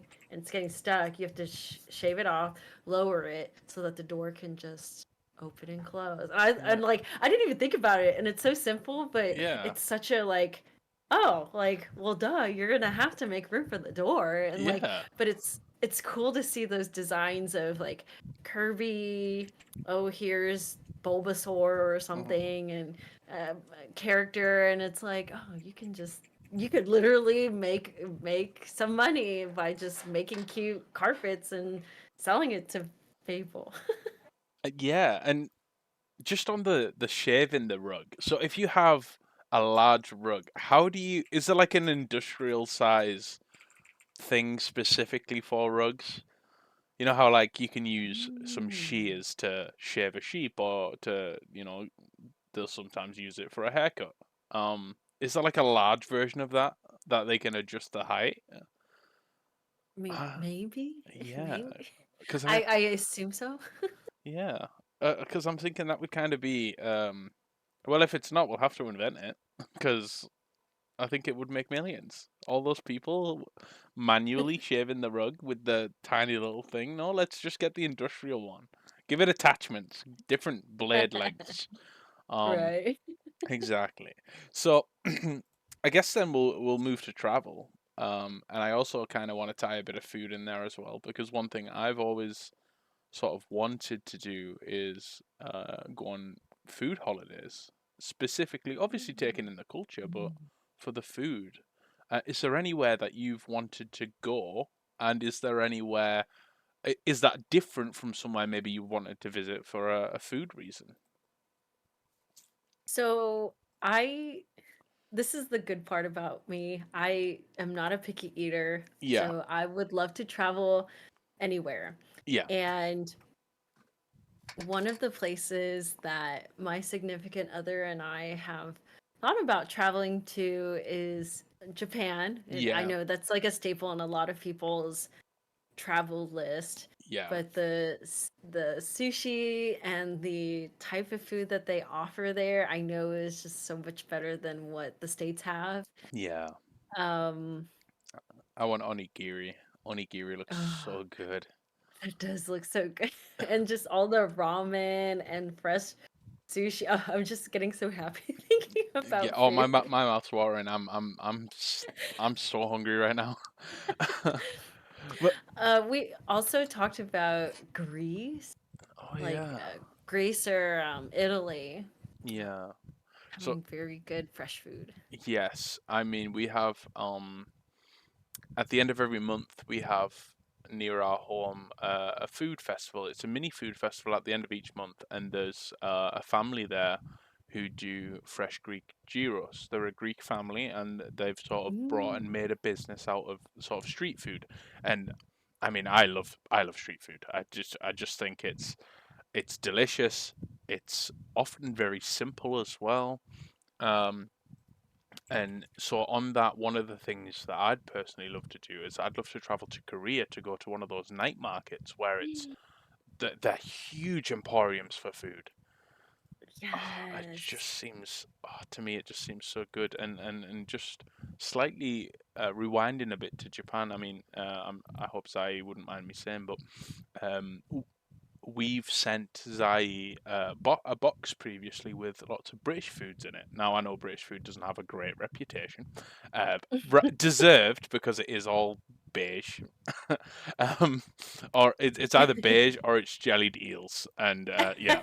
But we've exchanged snacks, and Zai's now sent us a box, and that's on its way now with lots of Japanese foods, and I think that's I mean, that's something I adore being able to do that, and I think that's so interesting. I'd love to sort of have more people around the world that you could do that with. Like, hey, this is some of my favorite snacks, and they're for me, they're British staples or they're Japanese staples, or um, just so even without the travel. I mean, I'd love to do the traveling, but obviously it's cost prohibitive Yeah. for a lot of people. I just think that even that small action of being able to try world foods for me is just incredible. So is there a dish that you'd love to try? Yeah, you've never got the chance, but you'd love to try, maybe travel to another country to try it. Um, I honestly would like to try um like authentic curry. Um, Hmm. whether that's Japanese curry or that's Indian curry. Yeah. I think that kind of food or that kind of like food category is Hmm. just so there is a comfort to it with all the spices, and it's a Yeah. warm kind of dish that oh, like I could eat on a hot day. I don't care if it's like 100 degrees outside or like, Yeah. 30 some Celsius or like, like the Yeah. super hot. Hmm. I don't care. I would love to eat something that's hot Hmm. but is so delicious, or like a Middle Eastern chutney, with like piping meat and like a potato, like, potato mango chutney. I don't know, whatever Yeah. combination there is. That just sounds like so good. I've never really dove into Middle Eastern or Indian cuisine as much as I would like to. Hmm. Um, I, while I would love to visit Japan and have authentic or China, or like the good parts of China that Yeah. or Korea, Hmm. that have that offer authentic foods. Like Yeah. I know like I could make some of it at home. Well, it's Hmm. not authentic. I I could whip it up if I really needed to and Yeah. wanted to. But there Middle Eastern and Indian foods are a lot more rare, I feel Yeah. like. and I would want to try those, or like African like food, African food dishes, like that's not like Egyptian Yeah. or um anything of North Africa, but like the really like exotic foods. I don't know, like that Yeah. just sounds so like interesting, and I would love to, you know, Yeah. see what that's like. Yeah. I mean, we got the the delivery, the sort of the grocery delivery boxes where they come kind of like your Hello Fresh sort of situation. We got Okay. we got those, and in one of those was a recipe for an African curry, and Oh. that was it's such. I think curry is such a good dish because it can be so different universally. Every every near every country has their own rendition, their own version, and it's all very different, and the flavors are different, and a lot of them have more complex flavors versus more some have quite simple ones, and the way they're based, some are based around coconut, some are based around tomato. There's a lot of different variations of it. So I think sort of traveling Mhm. the world to try the world's curries is a fantastic. It's a great answer. I've got to say, I love that idea. As a fellow curry lover, I think we just have to.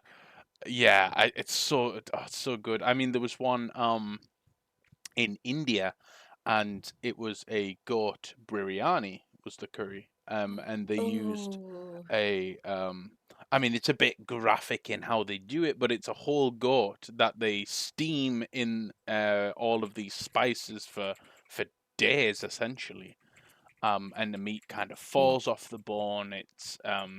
And they put it up with the rice, with the flavored pilau rice, and obviously if you want the breads, you can have the breads or the chutneys, but just something like that, as you say, truly authentic, cooked in the mm, traditional way. Um, I just think it's not something that you can replicate. You can do a right. version of it at home. There's a recipe, um, but it won't be the essence of the guy who's been serving that up at a food stall for 50 years doing the curry, and it's very popular and it's very delicious and it's all fresh. It's real farm to table sort of food. Um Yeah. and in a lot of these places I find as well, it's very widely available and it's cheap as well. It's very Mhm. accessible for people. Um so on the curries, I guess just away from that for a moment, one thing I'd love to try is real Wagyu A5. I know it's very expensive, Mm. but Oh. um, I just think it would be seeing places in Japan that serve up these meats that they look like works of art before they cook them. Yes. Um, they just again my mouth's watering, but they just look so good. The same with sushi. Now I don't. There's a lot of sushi that's just a bit. It's a bit too much flavor wise for me. I'm generally not too picky, but there's something different about, as I say, that traditional Mhm. preparation, that traditional cooking style, or in sushi's case, raw. But um, that really wants me to visit these places and try all these various foods. So, is there anything other than I know you said Italy? Is there anything particular about Italy that attracts you to the foods? Is there any particular food you'd love to try? Um, man, I love a really good pasta or noodle dish. Yeah, If you're to ask my significant other, you know, what's one of my favorite dishes, he would tell you like noodles, pasta. So it would, yeah, I would be very content with, really good tonkatsu ramen if I were hmm to go to Japan. If I went to Italy, I would really want like a nice like a more like a marsala, or yeah, like a piccata. a Yeah. noodle dish. Oh, those are so good. Or Yeah. like any fresh like tomato or fresh like mozzarella Oh in yeah. Yeah. Italy sounds so delicious. I love cheese. Besides noodles, I love cheese. I but I say I love a lot of foods too, but I really love pasta and cheese. And like if I had a noodle dish that just had cheese, like I'd be happy. Ooh, I think the eyes in chat tell me that you found a kindred spirit in Zai, because Zai also loves cheese. Um, they're like, oh, they're obsessed. The other thing I guess I would love is a hot pot, a proper hot pot Oh place. my, oh my god, yes. Yeah, and Zai told me about this thing called yakiniku, which is kind of like the table has like a kind of barbecue on it, and you order the meats, and they come and you cook it yourself in the restaurant. Hmm. Um, and those sorts of things as well. Just being able to, oh, you can pick all the ingredients you want, and Hmm. you can prepare it in the table, and it's just it just seems like an experience above all else. And experiences that are so few and far between, particularly where I am. You don't get that sort of thing here. Um, Yeah. yeah, so I think they would be um, definitely top contenders. Um, I think I'd also perhaps as well like to try a traditional uh, Nepalese pizza Oh from yes. uh, oh, is it Nepalese? I can't remember the particular area of Italy. I think are you thinking is it Naples? Naples. Yes, I Uh think so. Naples, yeah. I was getting Naples and Nepal mixed up. it's fine. That's It's totally yeah. fine. But yeah, not a huge pizza lover, but it's definitely because I just haven't had good pizza. Um so I I feel think that. yeah, so I think a traditional Naples pizza would be incredible. And I mean, I've seen documentaries on that sort of thing where there's people queuing out the door in some places for that. Um So Firefox is asking, I have a question. Would you try paintball as an activity? Um, Oh. I have, and I've played paintball multiple times. What about you, Chang? Have you played paintball? It's a bit of a weird I off-topic one, but no, it's fine. I've never played like actual paintball, like with, you know, the gear yeah. and the mask and the paintball gun. I Mhm, mean, I've been around people who have had the equipment. I've mhm. never done it myself, but I'm that would be fun. I know it hurts a lot, and like your bruises, if you actually like if it makes contact, it makes like a really big bruise. And I Yeah. know this because I got hit once with a paintball and I had a bruise that size, like bigger than a quarter. So, Yeah, I remember the last time in fact I got um shot, but it hit me in the finger and I wasn't wearing gloves, and it kind of left a ring where the impact was, and it was very bruised and it was bleeding. It yeah, it it is painful, but I think when you're actively playing, I think the energy and the adrenaline of playing the game kind of it doesn't hurt until later on. And then you're like, oh, I regret this. But it's the whole, it's the whole, oh, I'm never experience. drinking again thing. You'll Yeah. go back. I've never had all of the gear. Normally, when the times I've been, it's just been we head down and they'll loan you some for the day, and it's an Hmm. activity. Um, but yeah, interesting question. Thank you for asking that one, Firefox. Um, Yeah. there's people who also sorry, just branching path again. They do one called airsoft, which I think is with is that BB guns that they use, like little plastic pellets, and it's kind of like Oh, paintball. But I imagine that being I super painful.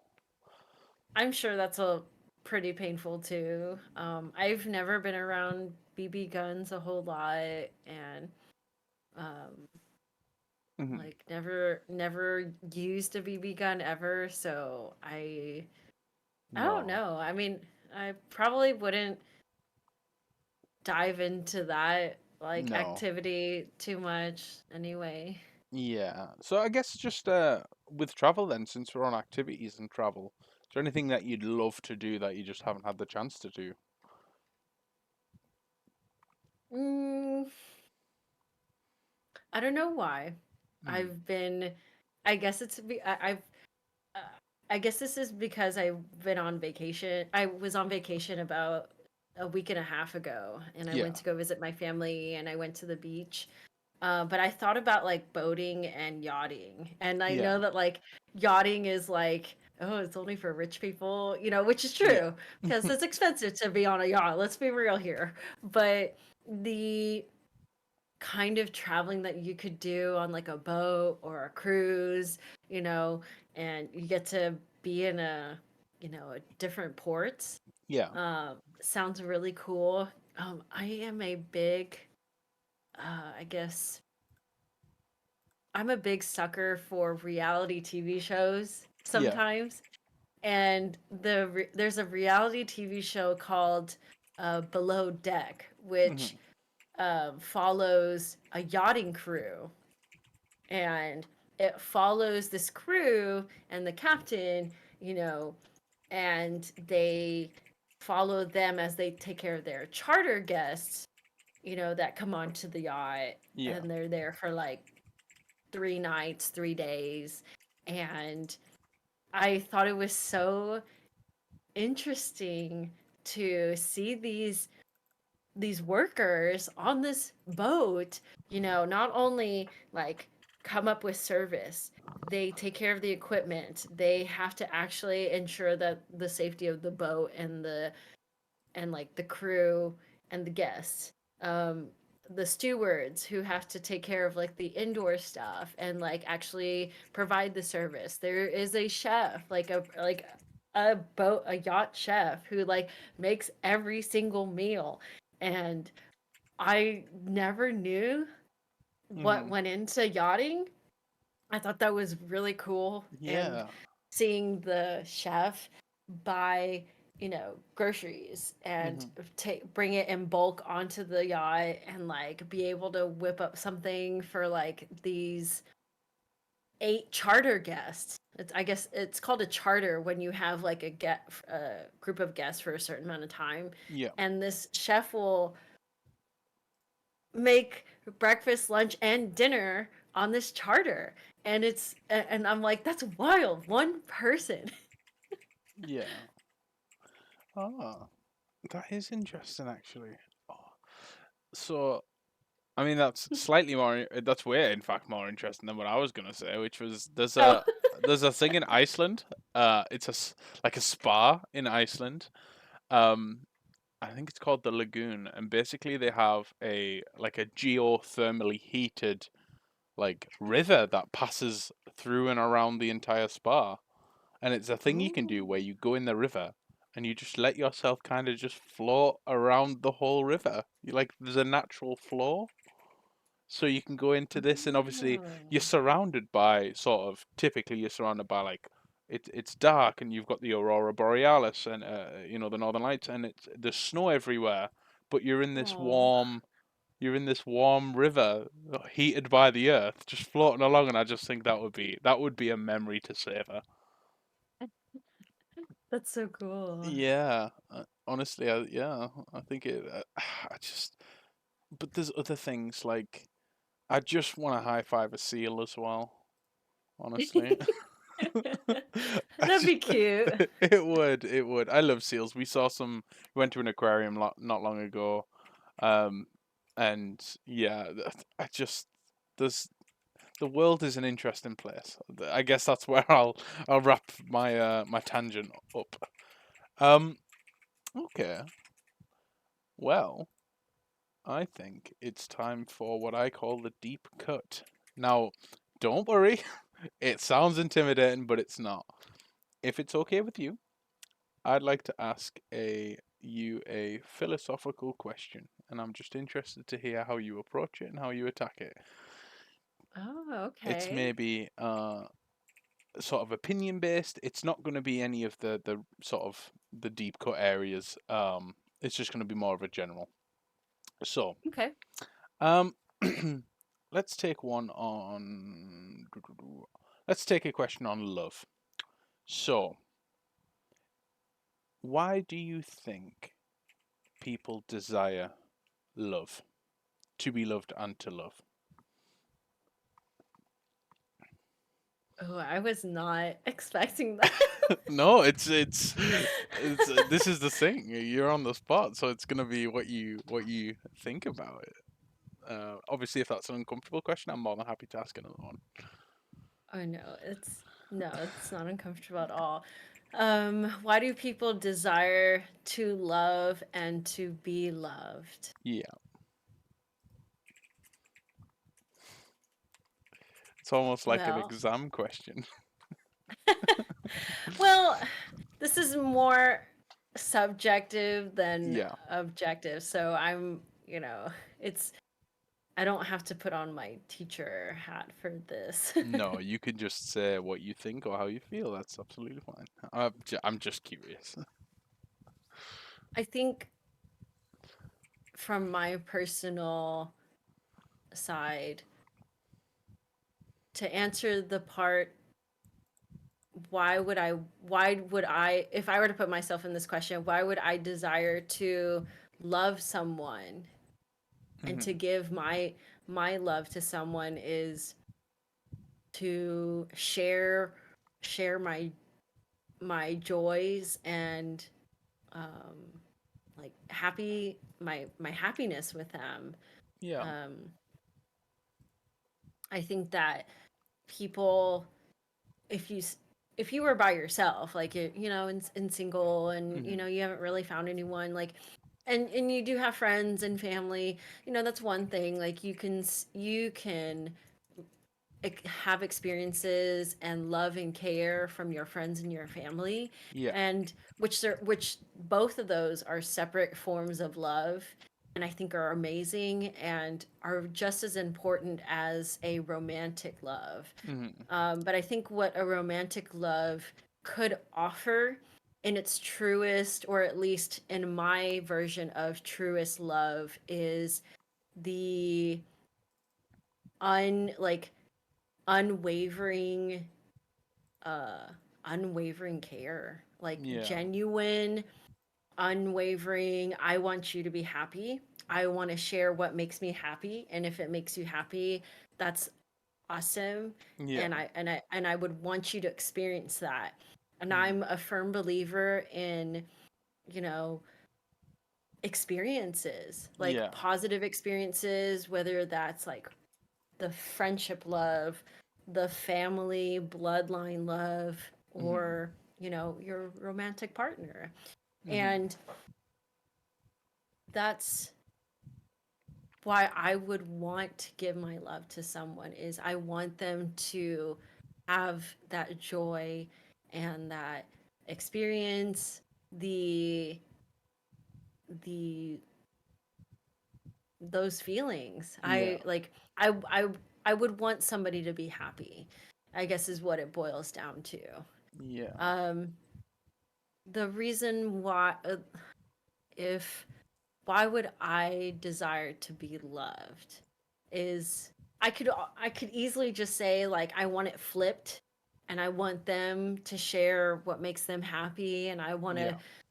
I I guess it's wanting to be a part of each other, like be a part of each other's lives Hmm. and what you're going through. Cuz if I were to think about my significant other, I would I would want to know what makes him happy, what makes him sad, what makes him who he is, and why it makes him the kind of person that he is. And Mm. I would want to learn more about that so that I can learn, I guess, how to love better. And I Yeah. think that kind of ties into the profession that I'm currently in, is because I Yeah. always love learning, but I always love learning to help others and to give to others. I think the art of giving is something that is Like, while a lot of people would say like that's a double-edged sword, you can give, but also you won't get much. Like, people won't give back to you. Like, the fortunate part of my relationship with my significant other is that I know I will get something back. And it's not because I want it all for me, me, me. It's because we're we're equally in sync. I Yeah. would be more than happy to give him so much. And I know that even if it's not right now, I know he will give equally in return. And Yeah. therefore, that fills both of us with our, like, it fills both of our love cups, Yeah. is I guess, or love tanks, love cup, whatever.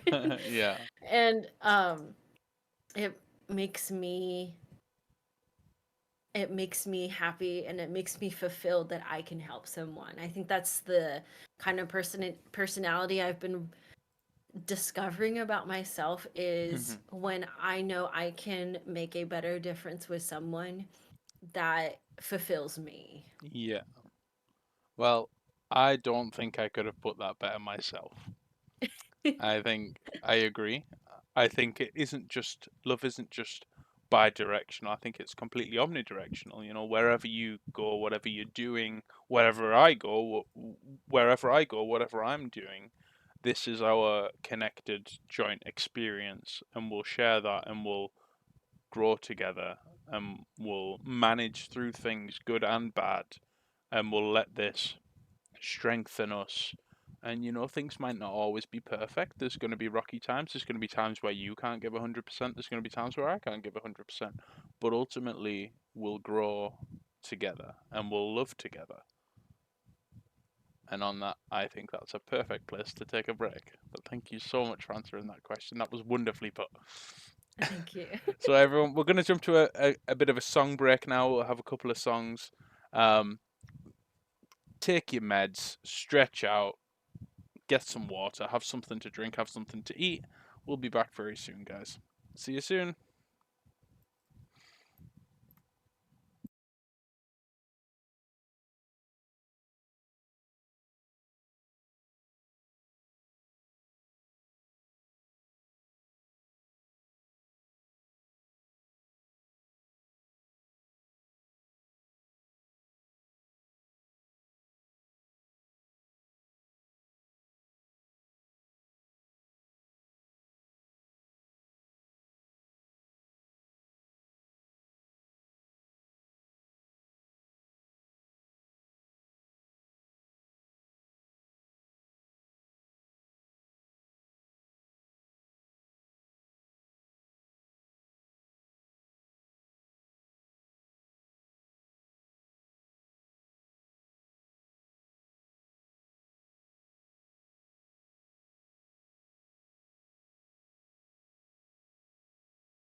Well. Hello, everyone. Welcome back. I hope you're all comfortable. I hope you've all had a chance to get a drink, get some food, stretch the legs, all that good stuff. As always, for season two, as you know, guys, the next segment is game show. Now, I did say during the break that this might be quite difficult when you're on cam, particularly the playground insults. We need to try not to make you. Well, you need to try not to laugh. Mm-hmm. But also, I feel secretly terrible about insulting you because you're so wholesome and nice. But I'll tell you what we'll do. Let's play a round of wrong answers only to start with. Let's get us in that game show mood. Now, this Sounds one's good. a pretty easy one. Well, I say it's pretty easy. I'm just going to ask you a bunch of simple questions, and you have to answer them all incorrectly. Okay. So, are you ready? Ready as I'll ever be. Perfect. Okay, question one. What color is a banana? Orange, What color is an orange? blue, What state do you live in? anywhere. What do you get from a cow? Grass, What do you put in a toaster? buns, Name me an animal with three letters. three what? Letters. Oh, three letters. Donkey, What's someone you wouldn't swear in front of?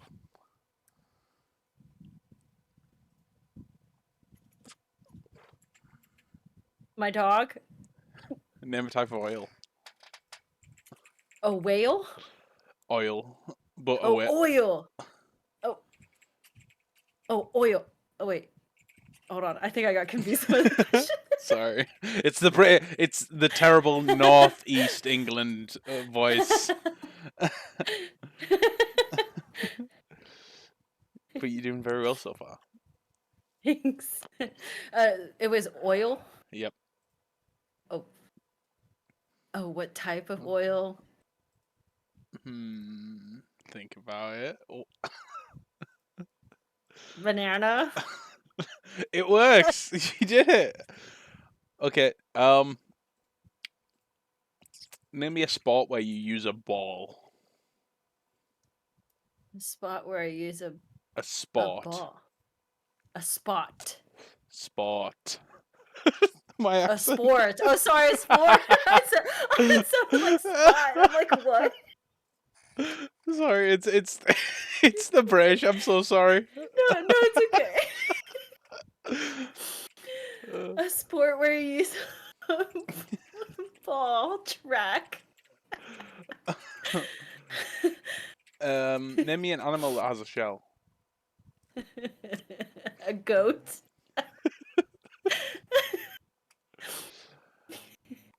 What color's a banana? Green. I'll Wait, give but you But that's a. an unripened banana. I will give you that one though, because green is right. Okay. Oh, that's true. Because also it could be a plantain, which is another form of banana. Ugh. Name me a Disney character. Mm. Captain America. I'll give you that. I'm not gonna be so technical as to say Disney on No, Marvel. yeah, I know. Because Disney. Okay, yeah. I will, Okay. I'll give you that. Name me a fish.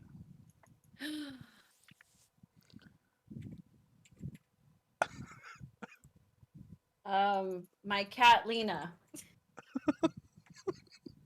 I She's love right here. I love the pause breaks where the cogs are turning, but I in the know. opposite direction. It's like, what is not this? Name me something cold.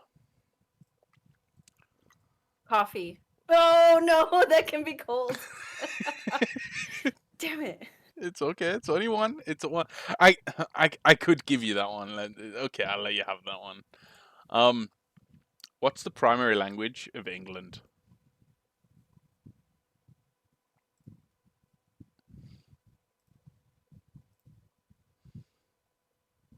Korean? The face you made there just says everything. It's a what the fuck? Um, name me a planet. Texas. What do you put in a toaster? Oh, what do I put in a toaster? Bananas. Okay, My cat says congratulations. yes. You won. You won the undetermined amount of questions. Congratulations, you did so well. You only got one kind of wrong. Well, right. No, wrong. Is it I right got or is it one wrong? I don't know. technically wrong. Technically wrong. Yes, but all yeah. Okay. Sorry, my brain's in a loop de loop. Okay. Well, congratulations. You survived. Not many people have survived. Most people get confused, especially when sometimes. I mean, you got lucky there because sometimes I'll change it up after a few and say, "Now you gotta answer these right," and I'll say, "What do you put in a toaster?" And what would you say? Mm, Yeah, some people say toast, and that's not correct.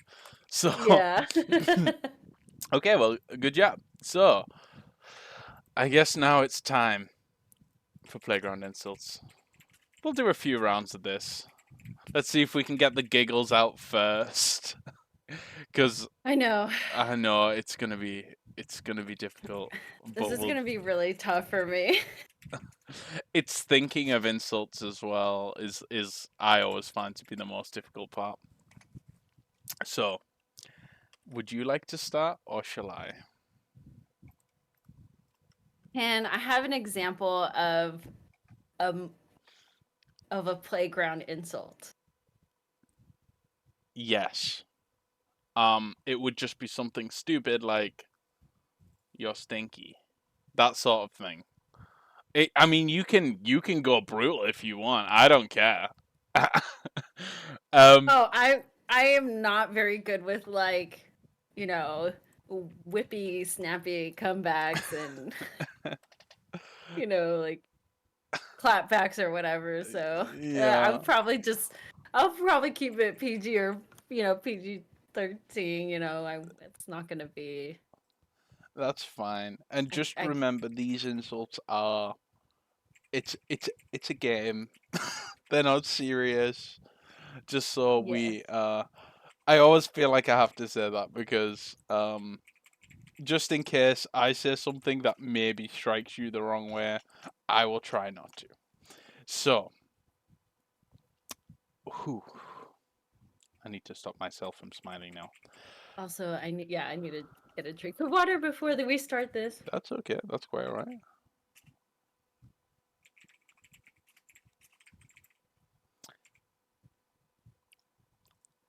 Are you ready?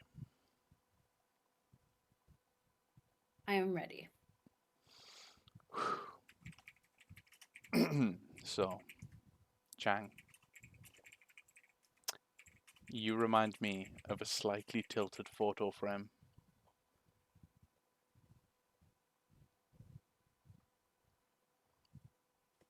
It's not supposed to make sense. Oh, I know.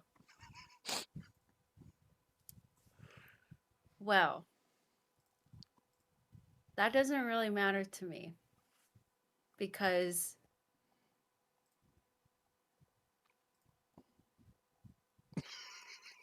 you stink.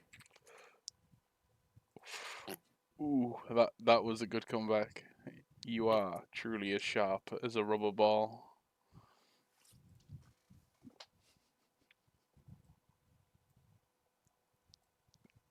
Well,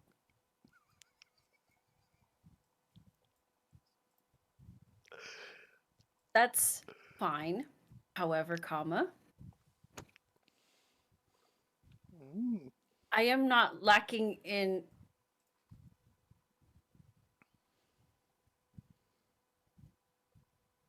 I don't know what to have insult you with that your Just Google it. accent makes no sense to me sometimes. I hear gibberish sometimes. I've seen salad that dresses better than you.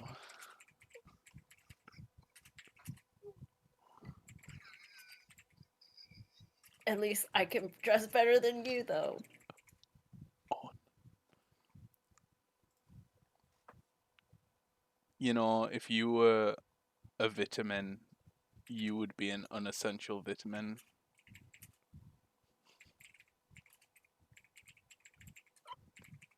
My students think I'm essential, though. I can't argue with the students. I also can't insult children. It's okay. You can insult children, but I can insult you.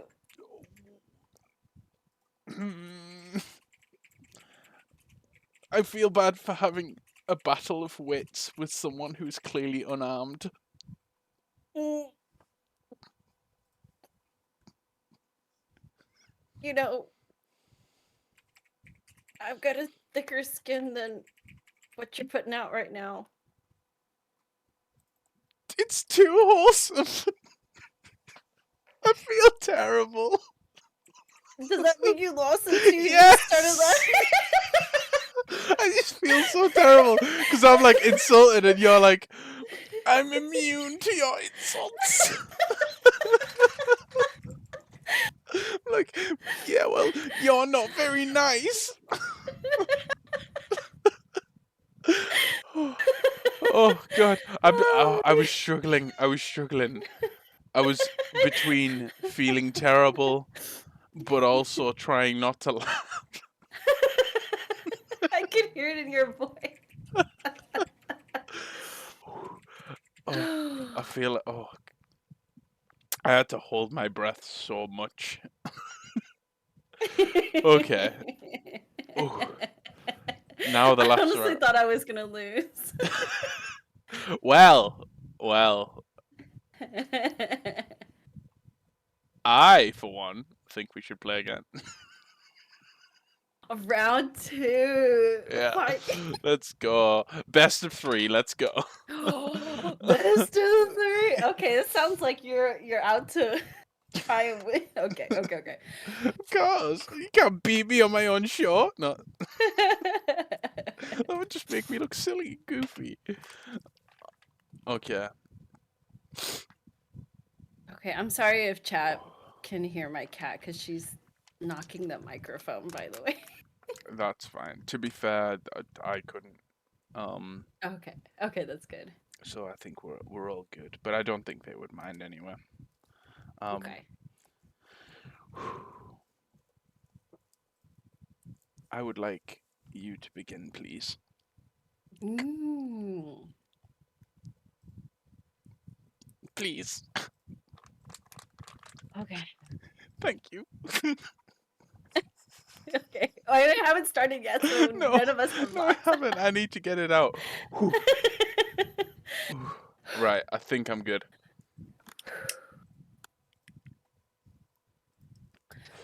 Okay.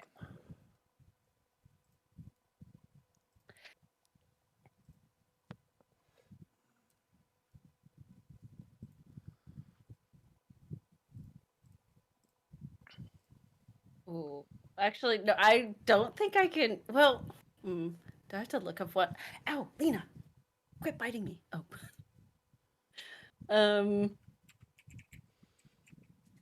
Are you worried about what you could say? No, I just couldn't think of one, so I just That's okay. looked You up. can I Google it. looked up a start. I looked up a starter one. That's okay. You can look up some insults. That's fine. I had a guest on a couple of weeks ago, and their mom was in chat insulting me at the same time. Oh, And oh, not the mom. I know, but I think what made it worse is obviously this is playground insults. It's it's very funny, haha, silly. Their mum was going for the throat, and I just found that hilarious. Like little would offend or upset me, but I just found it so hilarious that my guest's mom was being so savage. There was no holds barred. It was incredible. But yeah, Okay. feel free to search some up. That's fine. Okay. Okay. I have one to start. Okay. If Um, Mr. Rogers was your neighbor, he'd move.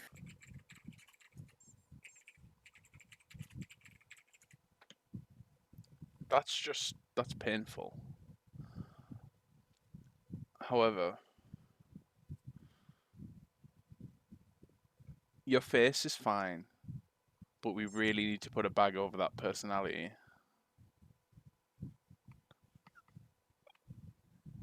It's pretty impossible to underestimate you.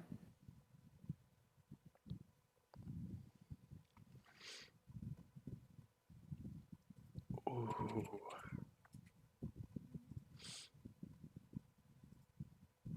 Somewhere out there's a tree tirelessly producing oxygen for you. You owe it an apology. Oh, do I?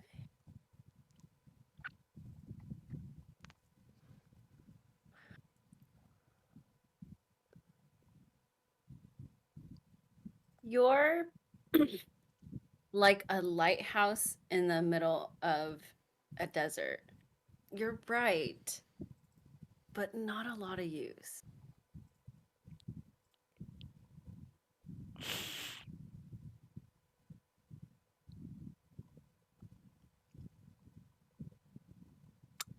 Hmm.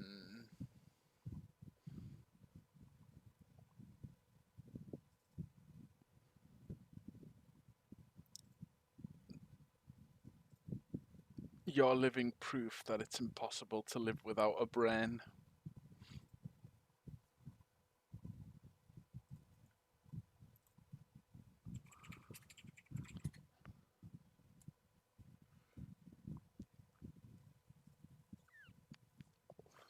If you were a sprinkle on a rainbow cupcake, you would be the gray sprinkle.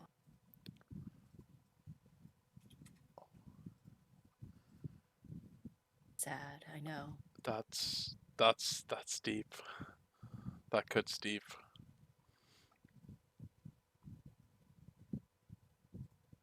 You know, one day you will go far, and I hope you stay there.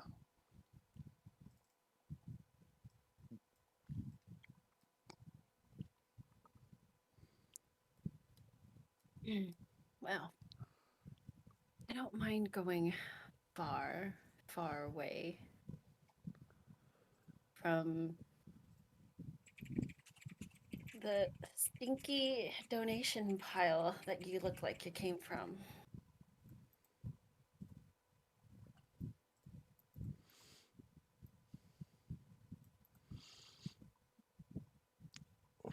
Not the not the plushy insults. This was made by my wife, and they're a nice person. Silence is golden, but for you, I'd say it's diamond.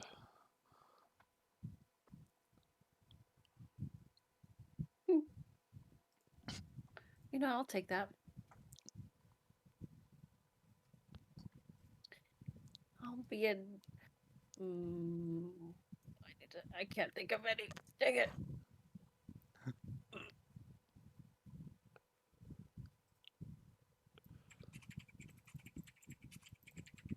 It's okay, refer to Google. It's fine.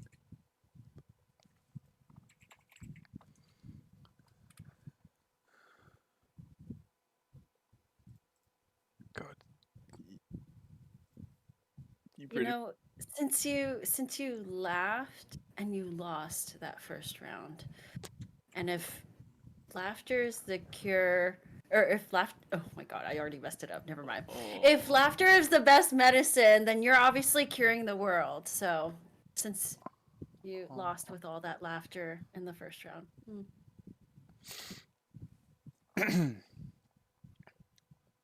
Well, I don't know what it is that makes you stupid, but it really works.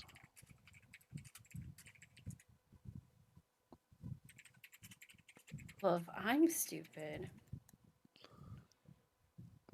at least I'm better looking. Which means you don't look as good as me. People even like Stephen King would have nightmares about you. Oh,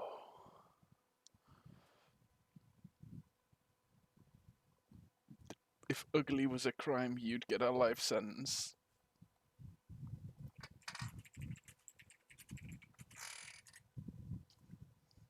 Don't bring Stephen King out. Yeah, I threw in Stephen King. What about it? Oh, But that also sounds like a you problem. it is. I was expecting the game face for round two.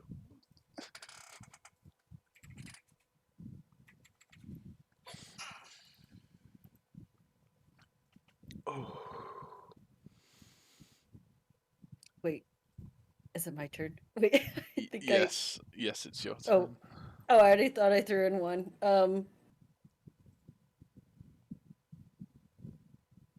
Uh. Okay, I thought I threw in one. Okay, um, you know, sometimes I am annoying to my students. However, you're so annoying that you could make my students cry. Even if it wasn't my students, you could even make a Happy Meal cry. Oh, the second part. I don't know what's wrong with you, but I'm sure it's hard to pronounce.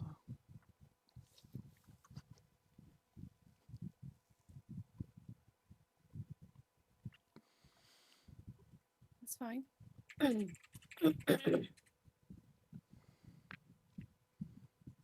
I'm still just as good looking, like a diamond, more than what you're putting out there. I'm a marketable plushie. Um, um, shit. Quick, Bren, please, don't do this to me. Oh, no, fuck. I can't. I can't. I'm taking the L. I'm just doing it. You showed up. You brought the game face. But it, I have to admit it defeat. but man, like if we couldn't use Google, I probably would have lost. I probably would have lost in like the first two or three little throwbacks. You Yeah. honestly might have won. Oh, it was between that and the charity shop discount bin comment. I just had that playing on loop in my mind, and I'm just like, no, keep Oh. it together, keep it together, keep it together, because it's so right. It's incredible, honestly. Oh no. So, well, on that, I think we'll skip sentences because who really likes English anyways? You don't even understand half of what I'm saying, so there would be no point. Sorry. Oh, the game's over. Sorry.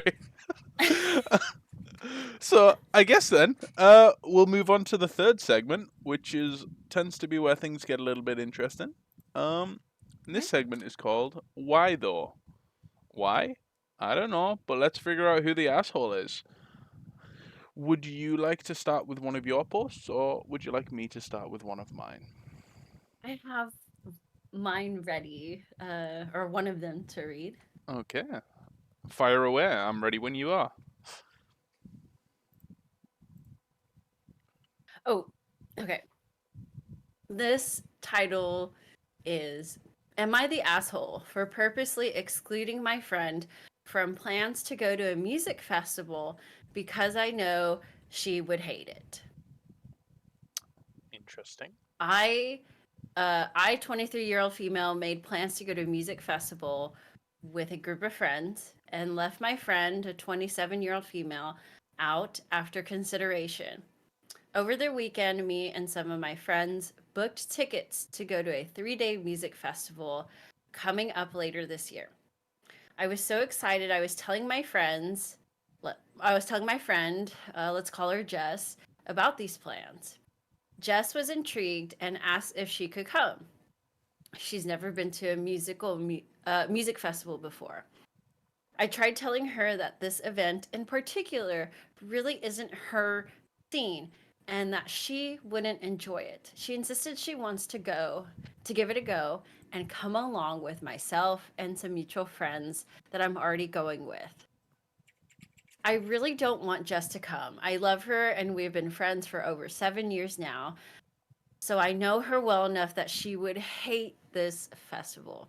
To start, she isn't the biggest fan of crowds and doesn't drink alcohol, as there will be a lot of alcohol at this event, amongst other things, if you catch what I mean. I just know she would be having an awful time, and she has a bad tendency to bring everybody's mood down does, when she does, excuse me.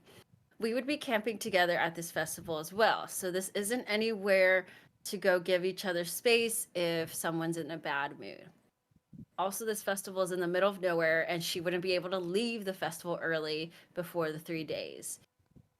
Me and our mutual friends would have to go with her, if so. I told Jess she's best sitting this event out. Am I the asshole? Okay, interesting.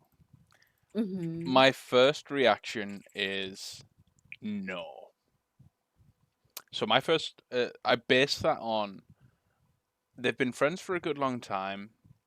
The poster knows that it's not the scene of her friend, and that her friend does have a tendency to bring things down, and that could potentially ruin it for everyone.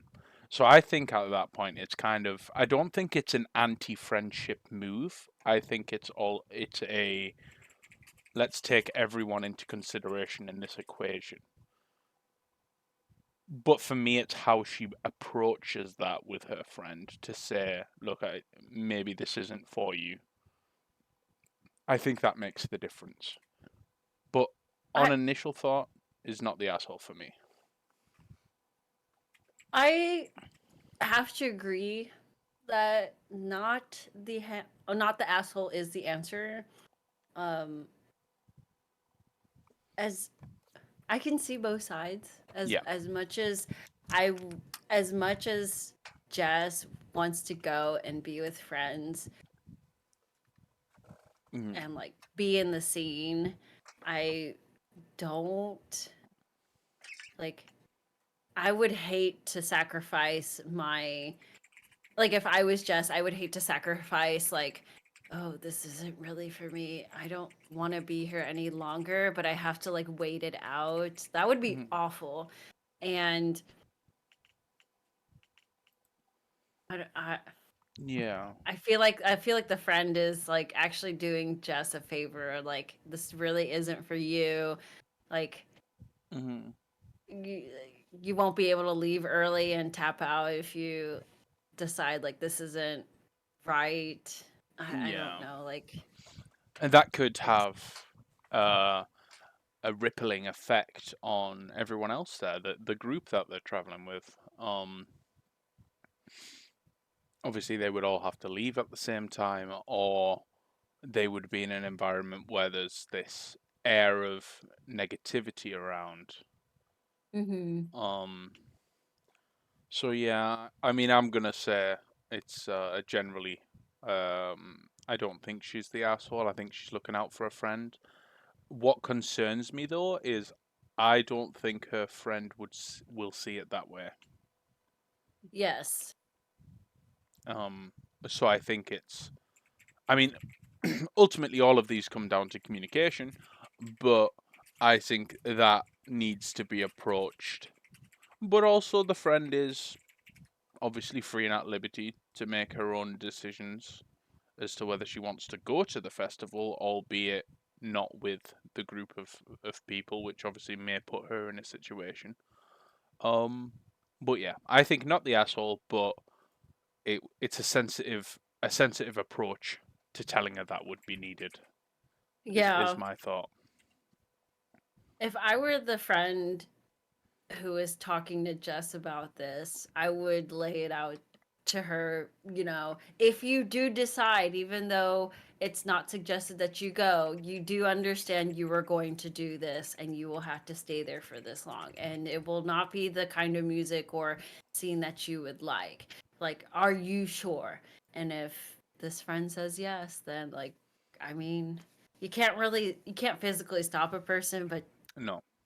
as long as you lay out like this is what you're signing up for, like this is what you're gonna get into, so commit to Yeah. it or don't.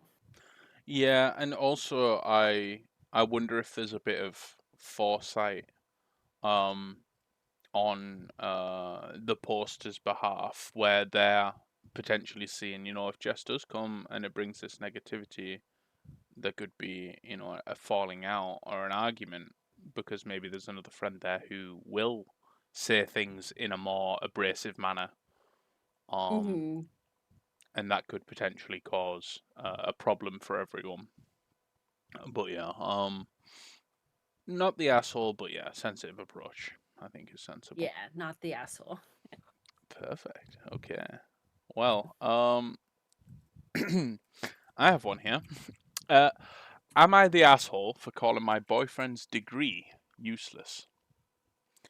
Me, Oh. me, 29, and my boyfriend, 27, were at a party a few nights ago. We met up with my friends, and my boyfriend and I have been in a relationship for a year and celebrated our anniversary 3 weeks ago. Whilst at a party, one of my friends asked my boyfriend about school and work. My boyfriend has a degree in African languages and works at a non profit organisation. I had quite a lot to drink, so I called my boyfriend's degree useless because he doesn't make much money at his job. I did it in a funny way, and most of my friends laughed at him.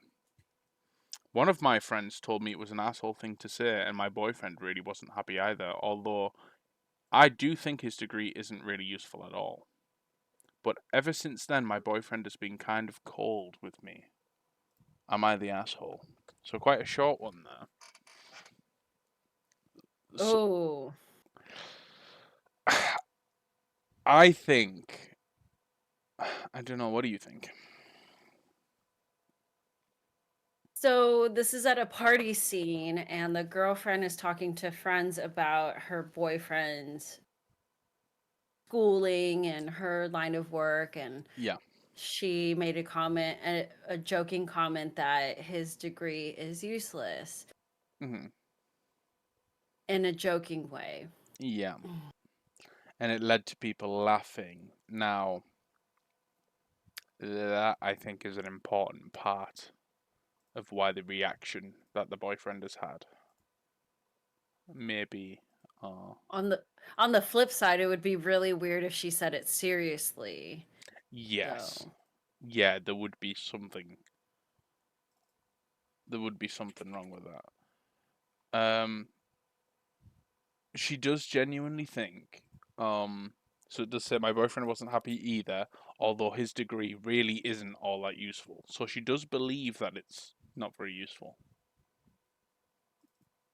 So for her to say that it is not useful because it doesn't make money, so therefore success is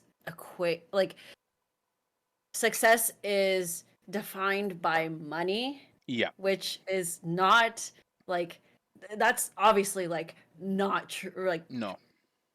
that's that's an awful way to look at it. Yeah. I'm not saying that you can live without money.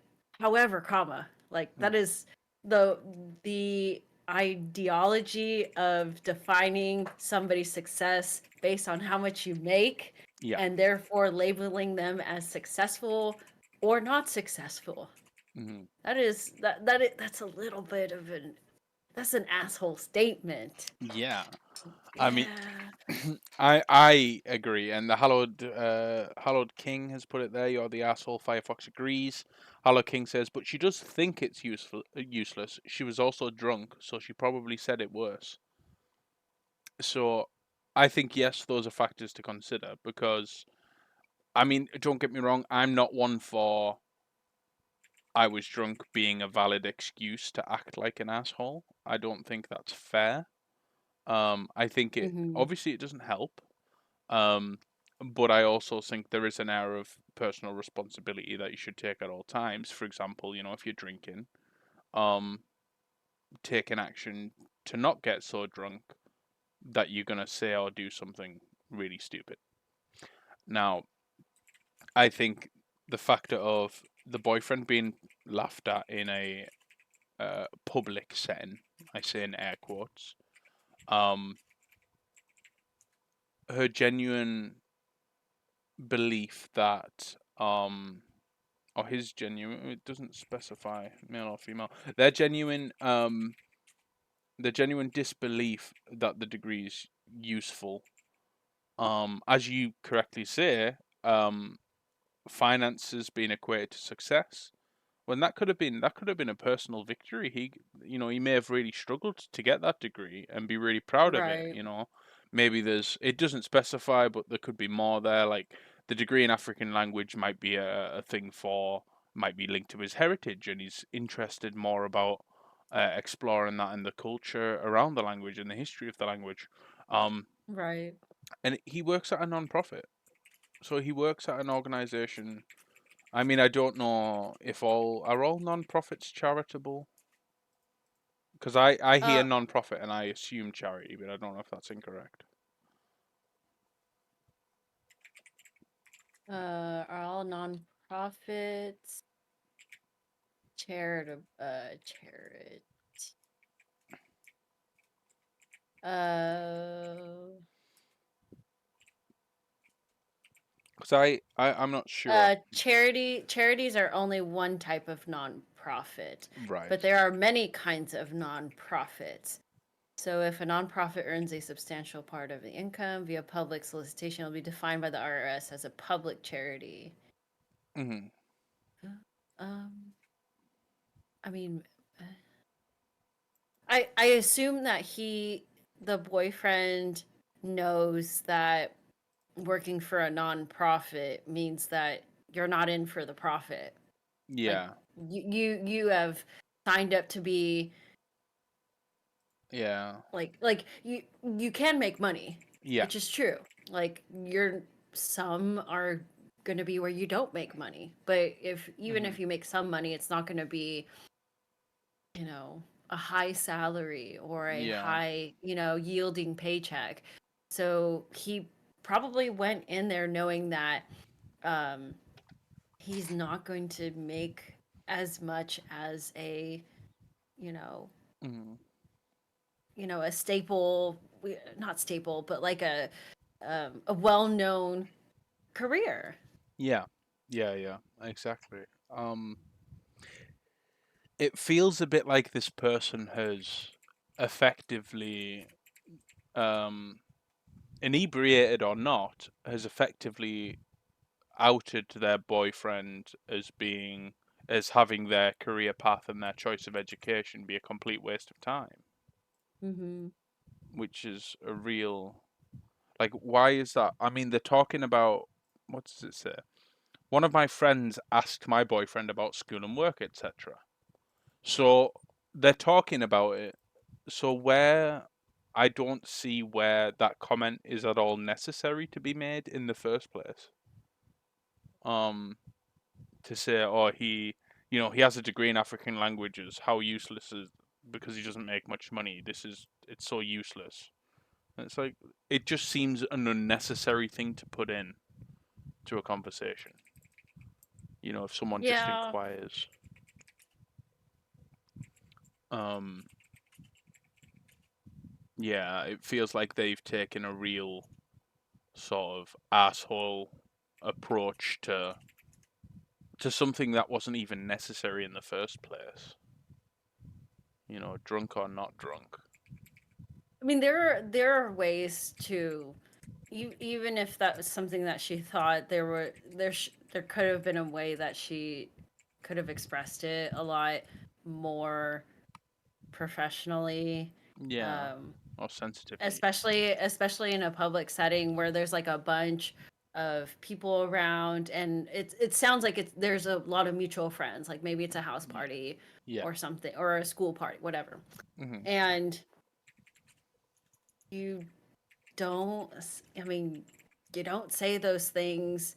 Like, number one, you must have thought it sometime beforehand. Yeah. Number two, if you said it, like like you better be ready for like the repercussions of it. And I think that sh- her doubting herself, like, was that a bad move on my end? Am Yeah. I the asshole? Well, if somebody pointed it out to you, I think, yeah, like, Yeah. especially when it brings down the look, or not the look, but like, I guess, credibility of your boyfriend or your significant other. Hmm. Um,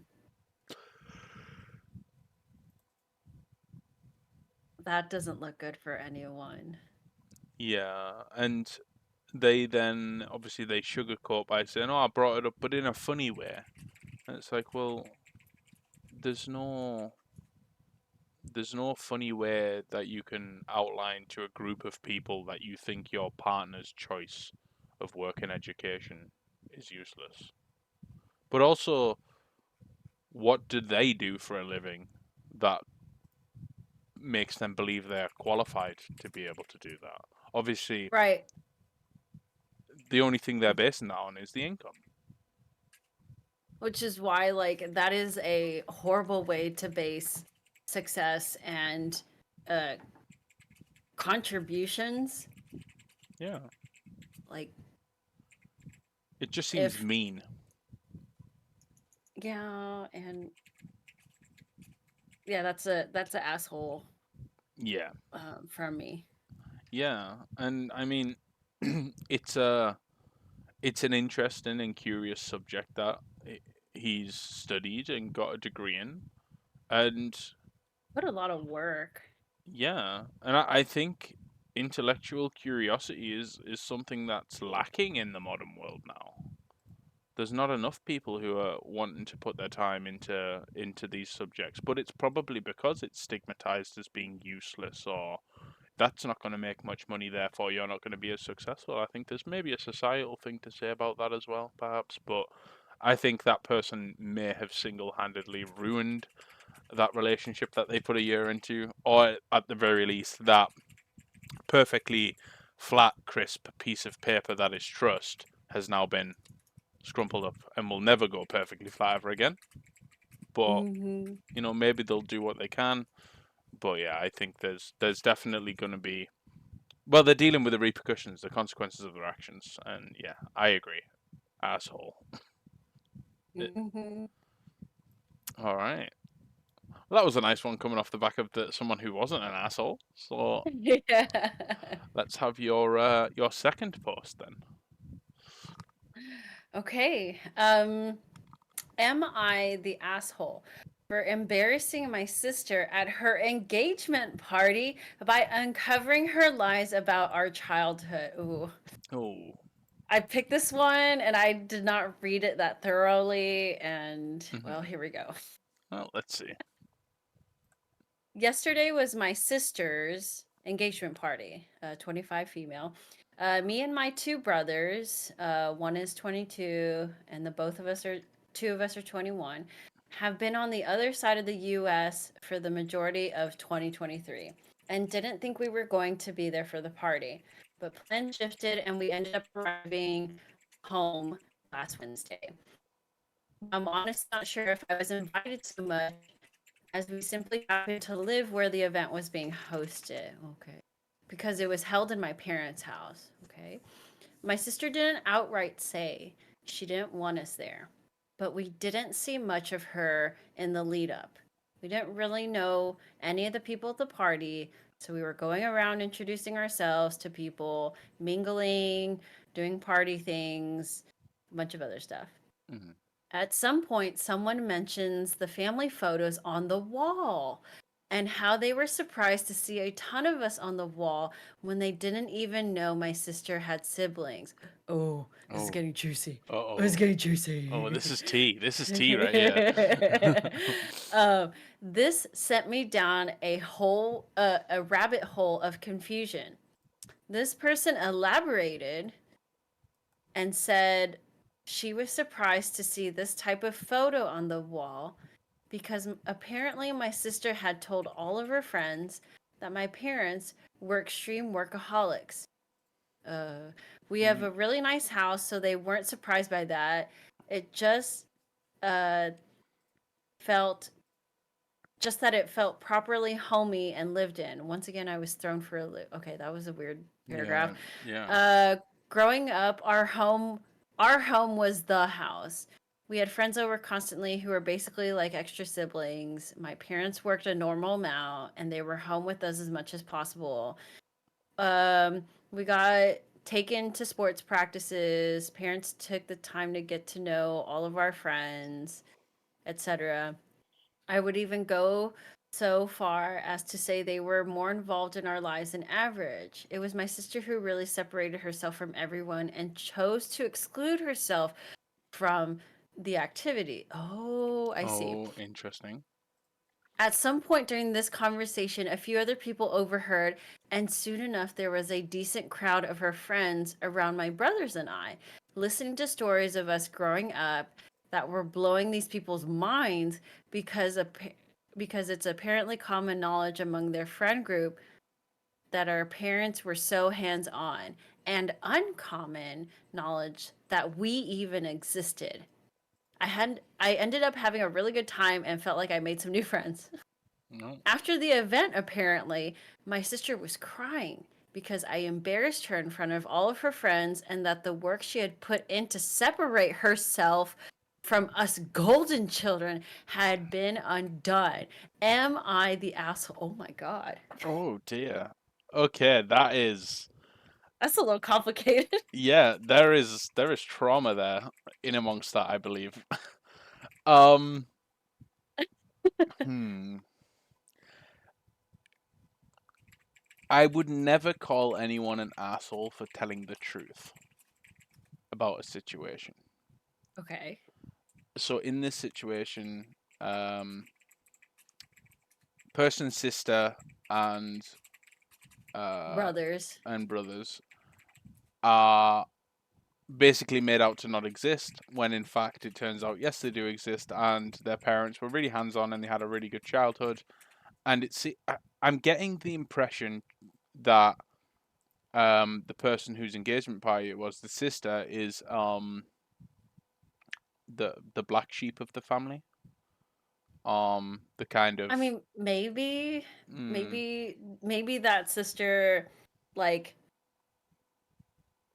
felt like she couldn't connect with her siblings when they were young and they did all the sports stuff and yeah. kid activities, and so therefore like it was um didn't really feel like there was a way to like Hmm. be apart, so therefore she just, I guess, decided to take it upon herself and separate herself. Yeah. um I Yeah. mean, you the sister and the brothers could not have avoided that friend asking about the picture. There was no way to No. avoid that question. No. But I also think if you've it's weird to me because if you've spent time distancing yourself from your family, why are you then having an engagement party in the family home? Because surely that might must sort of trigger something in the mind to think, well, actually, hold on, I'm distancing myself from the family, or I have historically done so. Um, can this in some way fall back on me? Now, I agree with what Harold King's saying. I think it is a biased post because it, or maybe a biased post because it may be coming from the the favorite of the family, the favorite child. It's so difficult to say. I think Oh, with Well, how this, I don't do know. we know that the younger sister and the two brothers are the are the golden favorited children? I don't think we have enough information for that. I am reading through it again, and I don't. I mean, I guess I don't see it, but I also they probably, yeah, we just don't have enough information on it. Yeah, but I think if the friends are asking questions and they're answering them factually,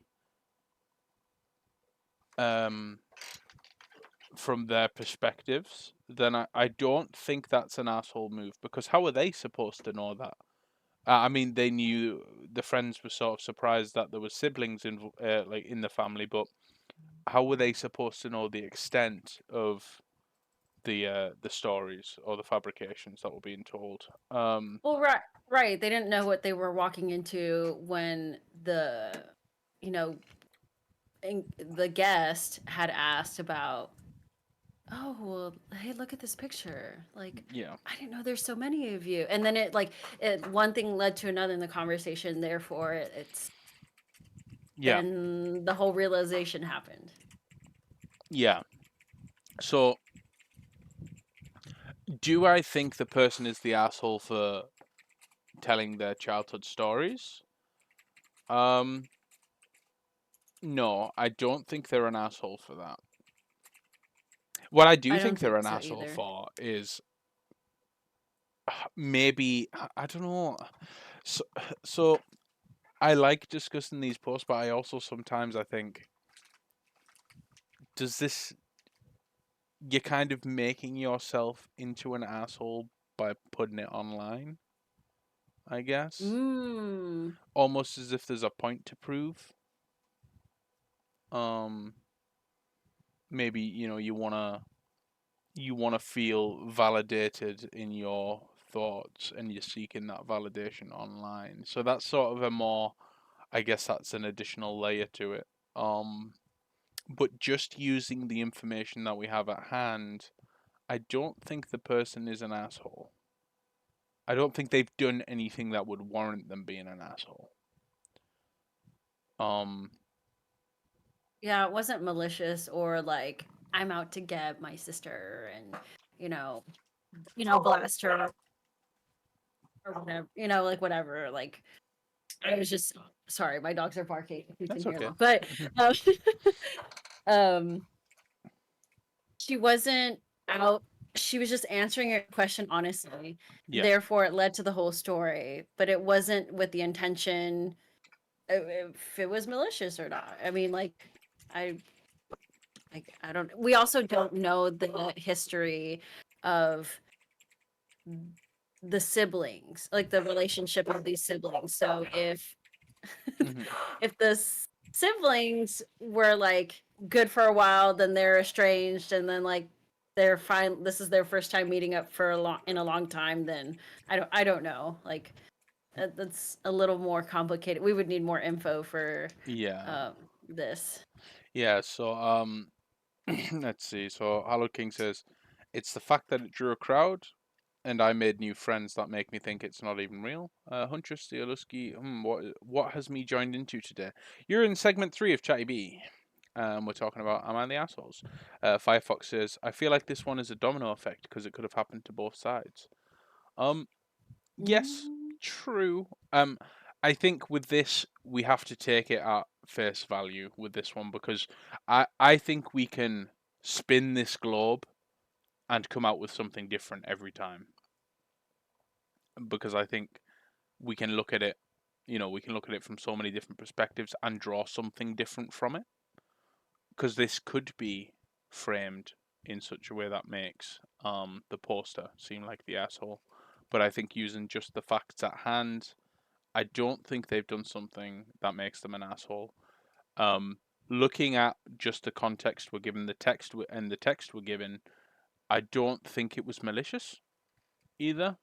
Um, I think maybe they could have considered um more why the sister did that.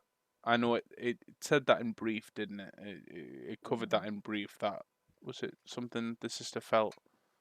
Um, what was the exact Separ wording? separated? Yeah, and Yes. yeah. Yeah. And there was another turn of phrase in there. Yeah, yeah, that was it. And the work, she was crying because I embarrassed her in front of all of her friends, and that work that she put in to separate herself from us golden children. Now, that's on reading is in quotations, so that makes it seem like that's well, the poster's then quoting the sister and saying, "Well, you guys are Hmm. all just the golden children."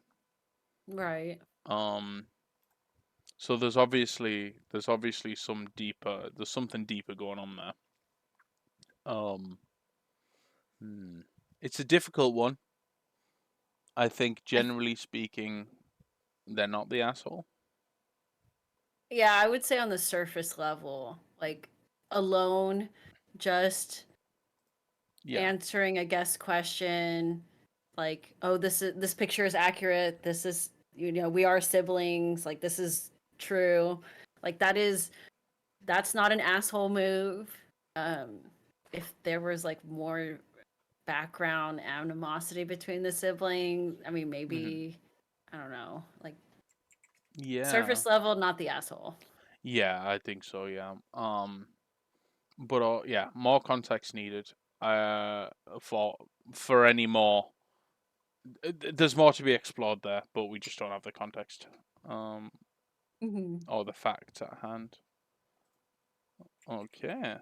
So this one is not an am I the asshole? This is someone asking would I be the asshole? Oh. So would I be the asshole for giving my girlfriend tough love about her career? Says I'm 22 female and am dating a woman, 20 female, who's in her third year studying engineering, and it says in brackets computer science. We're LD now. I don't know what that means. Oh, long distance. Sorry. But before that, she never studied unless her exams were right around the corner. She'd pull all nighters and study, have anxiety attacks, but she'd never study throughout the year. I can't claim to have done the same, but I'd start studying a month before my exams, while she'd start the week before. She scores well, but her peers are doing way more. Some of her friends already have job offers from big companies and are earning huge amounts of money through internships. She's very insecure about this, so I suggested she try to emulate what they're doing and to talk to some of the seniors to understand what she can do better. I contacted some of my friends and hooked her up with them to give her some advice on what additional courses she can do to improve her resume, and she says she's already done everything. She cried to me yesterday for 4 hours about how overwhelmed she is and how she has so much to do, how she doesn't know how she'll get a job, and how she's not able to land good internships. I spent 2 hours comforting her, but she just cried more and more and said she was so scared. I reached my limit because she wouldn't see past her sorrow to actually work around what she needs to do. I told her that we'd do study calls together every day. We'd wake up early and sleep early, eat well, etc. Maintain a healthy schedule from now. She usually wakes up between 1 to 3 p.m. and sleeps at 2 a.m. She says she studies better at night, but she really just plays Valorant. Um, Oh. she's gaming, not studying gaming. Oh, We've had well. countless fights about her messed up schedule. The next day I called her at 9 and she woke up an hour later. I told her we'll study together in an hour and she said she needs more time and wants to start at 11:15. I told her that after all we planned, she's not putting in effort and needs to start working. She said I'm being too harsh and and I said she can stick to her schedule and not get anything done like she has been, or she can take my suggestions and gradually improve. She thinks I'm being too harsh and wants me to be softer. Crying isn't going to get her anywhere. Would I be the asshole if I started to give her targets? Because I've made flowcharts for her to plan her goals and how to accomplish them. I've made plans for her to figure out how to break big tasks into smaller ones, but there doesn't seem to be any effort from her end. I want to start being a bit harder on her about it. I know she can accomplish so much, but her anxiety and her fear of starting things is holding her back. Would I be the asshole if I started to give her tough love by giving her a reality check on how things will end up if she continues sleeping away her life and not actually doing anything? I just want to say by tough love, I mean I'd tell her about how she'd get a crappy dead end job, no career growth, and a shitty salary if she doesn't start working on herself immediately. Should I say that, or should I be Mm. softer and motivate her to work hard, even if she doesn't do anything? So that was a long Mm, one. yeah, that was pretty lengthy, but that was actually really good information about the situation. Yeah. S- Hmm. It's. Hmm. I know how I would handle this. Um. Hmm. So I guess for me, um, I think there is a point where looking after or helping someone figure out how to better care for themselves or better get through a stressful time, I think there's a point where that will transcend their relationship. So Hmm. obviously they're together, they love each other, they've been together for a while, but it's also important to say, look, you are hurting your prospects. We need to be realistic. You know, it's nice to be it's nice to be loved, it's nice to be comforted and hugged, but I think there's also a time where you have to say, no, look, this is a serious conversation. This is your future. Um, I think crappy dead end job and things like that. That's it's too much because that's putting down people who are working those jobs that are necessary. I don't think that's fair. But Yeah. I think more realistically, it would be, you know, you've chosen. You're in your third year studying this. This is a path you've chosen, and you're enthusiastic about. However, if you don't put that effort in, you're not gonna get anything out of it. You're not gonna see a benefit. There is a potential that you can fail that course. You won't end up working in the field that you're interested in if that's your aspiration. Hmm. You're effectively wasting time for yourself.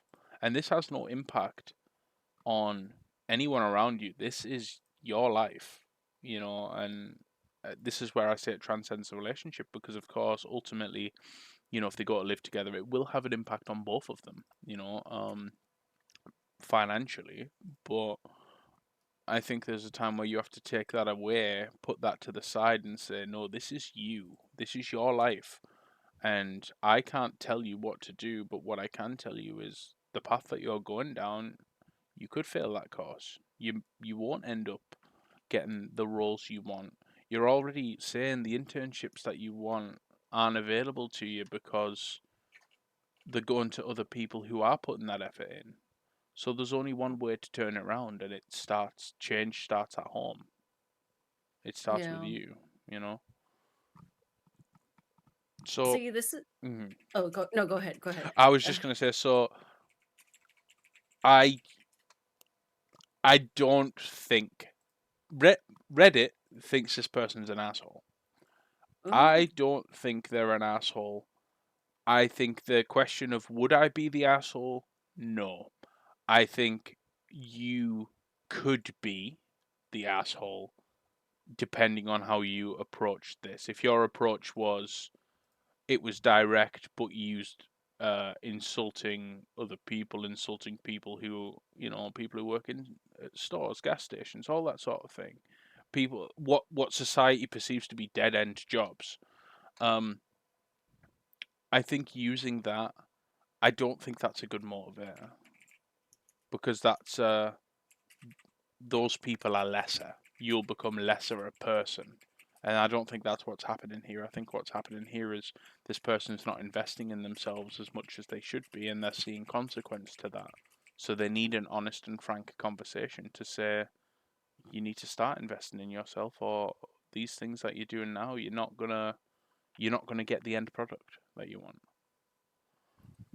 yeah. This is the this is a lot more of a complicated Mm-hmm. or complicated Reddit post, Yeah. and this kind of situation happens with um, teachers and students. Like, Mm-hmm. teachers will encourage their students, like, get your homework done, turn it in, where is it, don't forget your supplies, Mm-hmm. etc. Like, and like, kids can still refuse to do that, and their grades tank, and they drop below passing or proficient sufficient. Yeah. And this is like this is also um a similar situation. Like, Mm-hmm. engineering has lots of things in their schedule for tests and homework dates, due dates, whatever. Mm-hmm. But their sleep schedule is so off, and their priorities are not in order. It's it's not conducive. And like, No. while you can skirt by and cram for it and stay up late, and then like have a have a Mm-hmm. unfortunately, like, panic attacks and like stress Yeah. yourself out, to get it all out, and then be able to quote unquote reset yourself to go back and study and Mm-hmm. go over the material. It's like, that is very harmful. Not like, you can make it, it's just not the most efficient, and it's one of the most harmful ways to yourself. Like, you're actually, like, you're almost physically hurting yourself Yeah. to the point where, like, this is not healthy, and you're going to destroy yourself. Like, Mm-hmm. I would obviously, like, encourage like the Reddit poster, like, Yeah. give, keep on. I- I'm, I'm, I am, because I'm a teacher, I would consistently, like, Mm-hmm. encourage them, like, hey, like, I will still wake up early and help you. I will still, like, call you and check in with you. Like, am I going Mm-hmm. to do that forever with a kid? No. They got to do it eventually. Mm-hmm. And there becomes a breaking point where I would stop too. But, like, if they outright refuse me, I can't physically force them to. No. And if she's physically going to listen, and then all the information goes out another ear, and you don't even want to attempt it, or at least consider it, and try once to Yeah. attempt my suggestions, then I know that I've already lost you. Like, I've already, Mm-hmm. you're not taking me seriously. So Yeah. I don't see any I don't see any good faith to where I can keep on going to help you. Yeah. So, They're not at all they're not applying themselves at all. Um and as you correctly point out, there's people who do and can sort of skirt on by. Um but they're already seeing the fallout of that.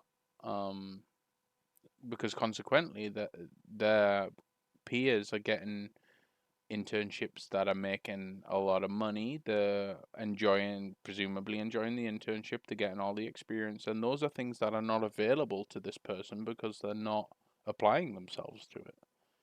And right. this isn't what's strange to me is this isn't or doesn't appear to be a subject.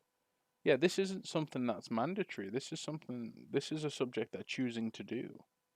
So why are you choosing to do that? What do you want to get out of it? If you're spending your time doing that, why wouldn't you put the effort into it?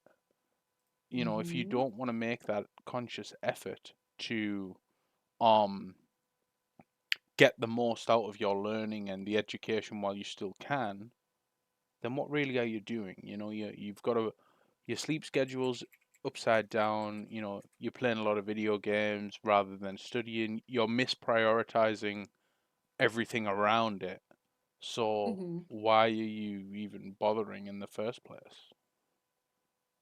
Um, and it's one thing. I mean, it's a bit of a peeve for me is um people who want help but will not help themselves. And now I know there's a Yeah. situation where you Mhm. need to talk to them, and obviously me having autism, it makes it difficult for me to sugarcoat or beat around the bush on things. I do my best to make an effort and sometimes bite my tongue with things, but ultimately it is about that. Hey, this, if you want this result, this is what needs to happen.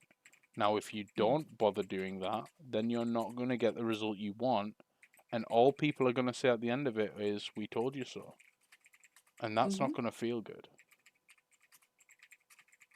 So is the would I be an asshole question about would I be an asshole if I gave this person tough love, or would I be an asshole if I just stopped? It's would I be the asshole if I gave that tough love? No. No, I don't think so either. Um, Now Reddit has tagged this as this person's the asshole. Um, Ooh.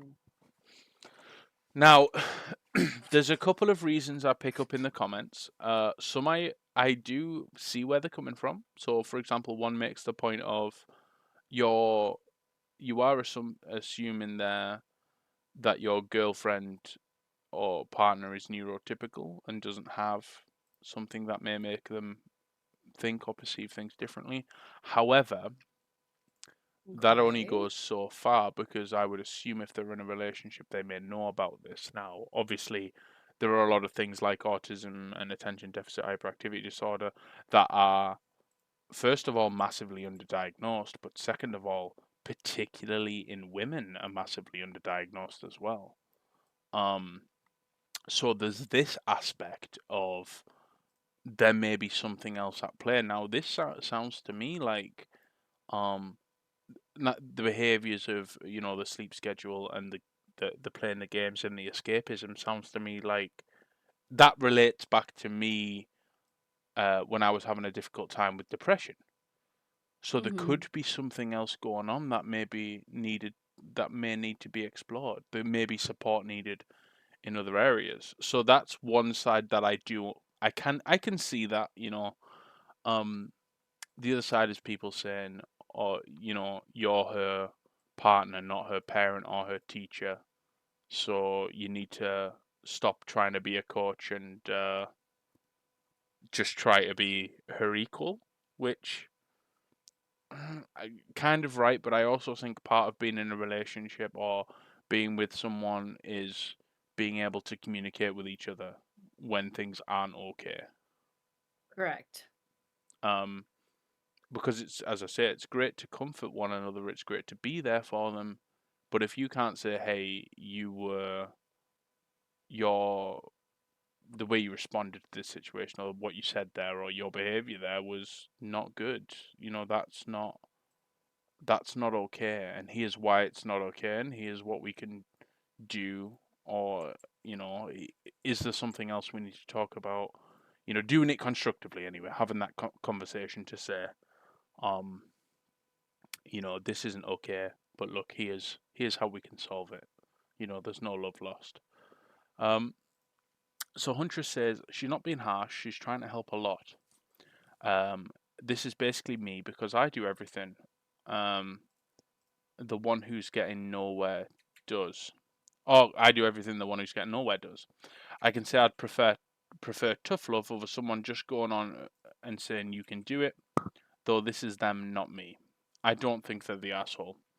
I have Mm. ADHD, and I can agree it's underdiagnosed. But you ask a normal person, from my findings, and everyone says ADHD is overdiagnosed. Now, that's a conversation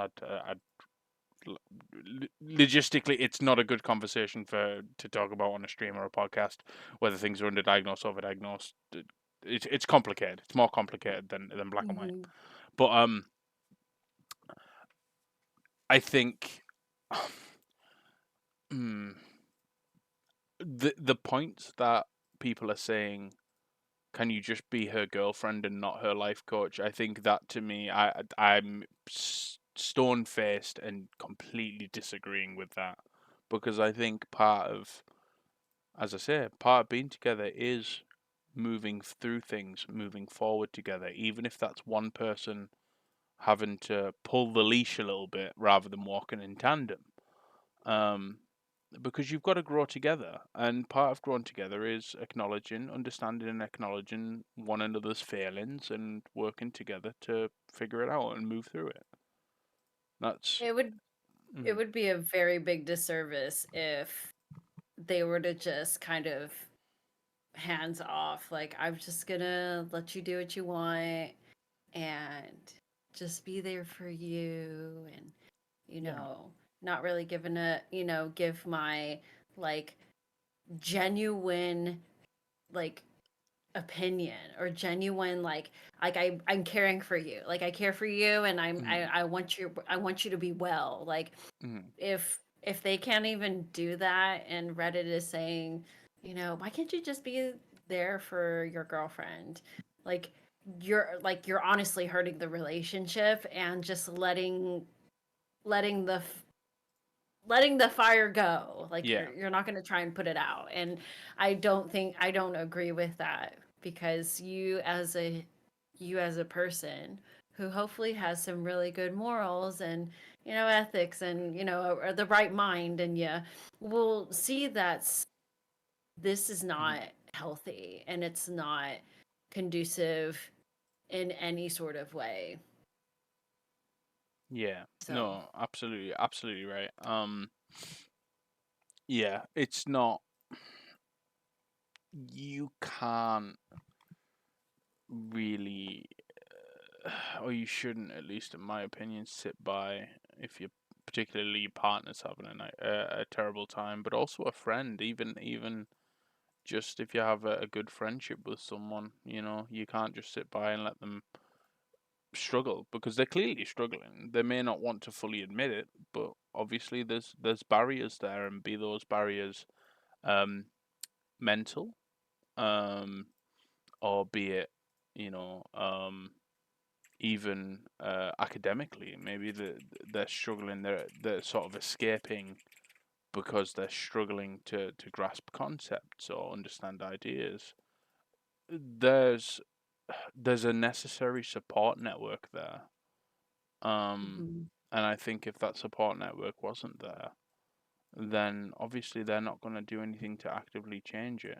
And they need to change it because they're upset about the consequences of not studying, not getting the internship, not getting the opportunity. So they're aware that a change needs to be made, but I think also someone needs to kind of give them like an emotional slap in the face, essentially, and say, look, you need to stop saying, woe is me, I'm doing everything and getting nothing, when in actual fact, let's put the cards on the table and see, well, here you've been playing games every day till 2 a.m. How about we just dedicate an hour um to study, and then maybe I'll help you study, we'll study together. We'll start maybe eating right. We'll, just promote that change. And if that wasn't there, that Mhm. just it wouldn't happen, and they wouldn't bother. They would lose care.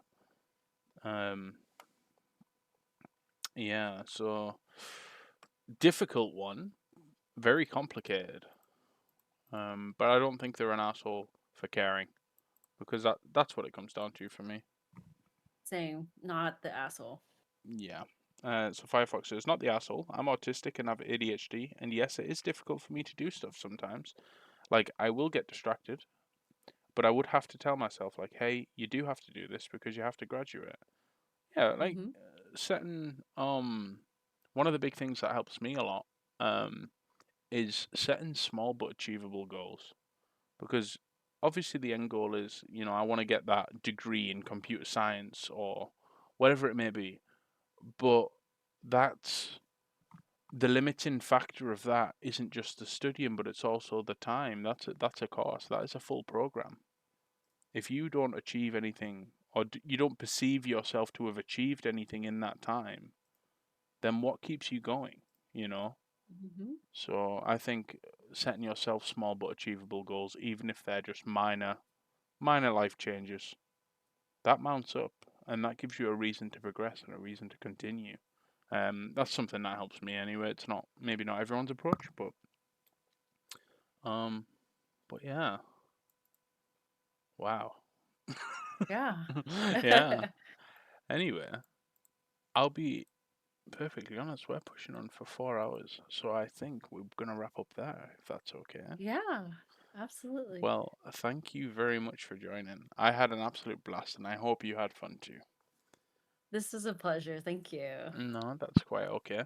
So everyone watching, listening, even if you're listening after the fact on Spotify on demand, please send all of your love to Chang at twitch.tv/RoboChang. Um, Send them all the love, follows, everything. Really, really get them introduced to our little VTuber sphere that we're in there because she's new to it all. She's learning it all, and she needs to know just what she's been missing this whole time. Um, but yeah, thank you very much for joining me, Chang. Wonderful having you, and thank you, listeners and viewers, for everything. Thank you for all the follows. Thank you for all the love. And now we're gonna raid out, and it's tradition around here, Chang, that we raid into a guest of your choosing.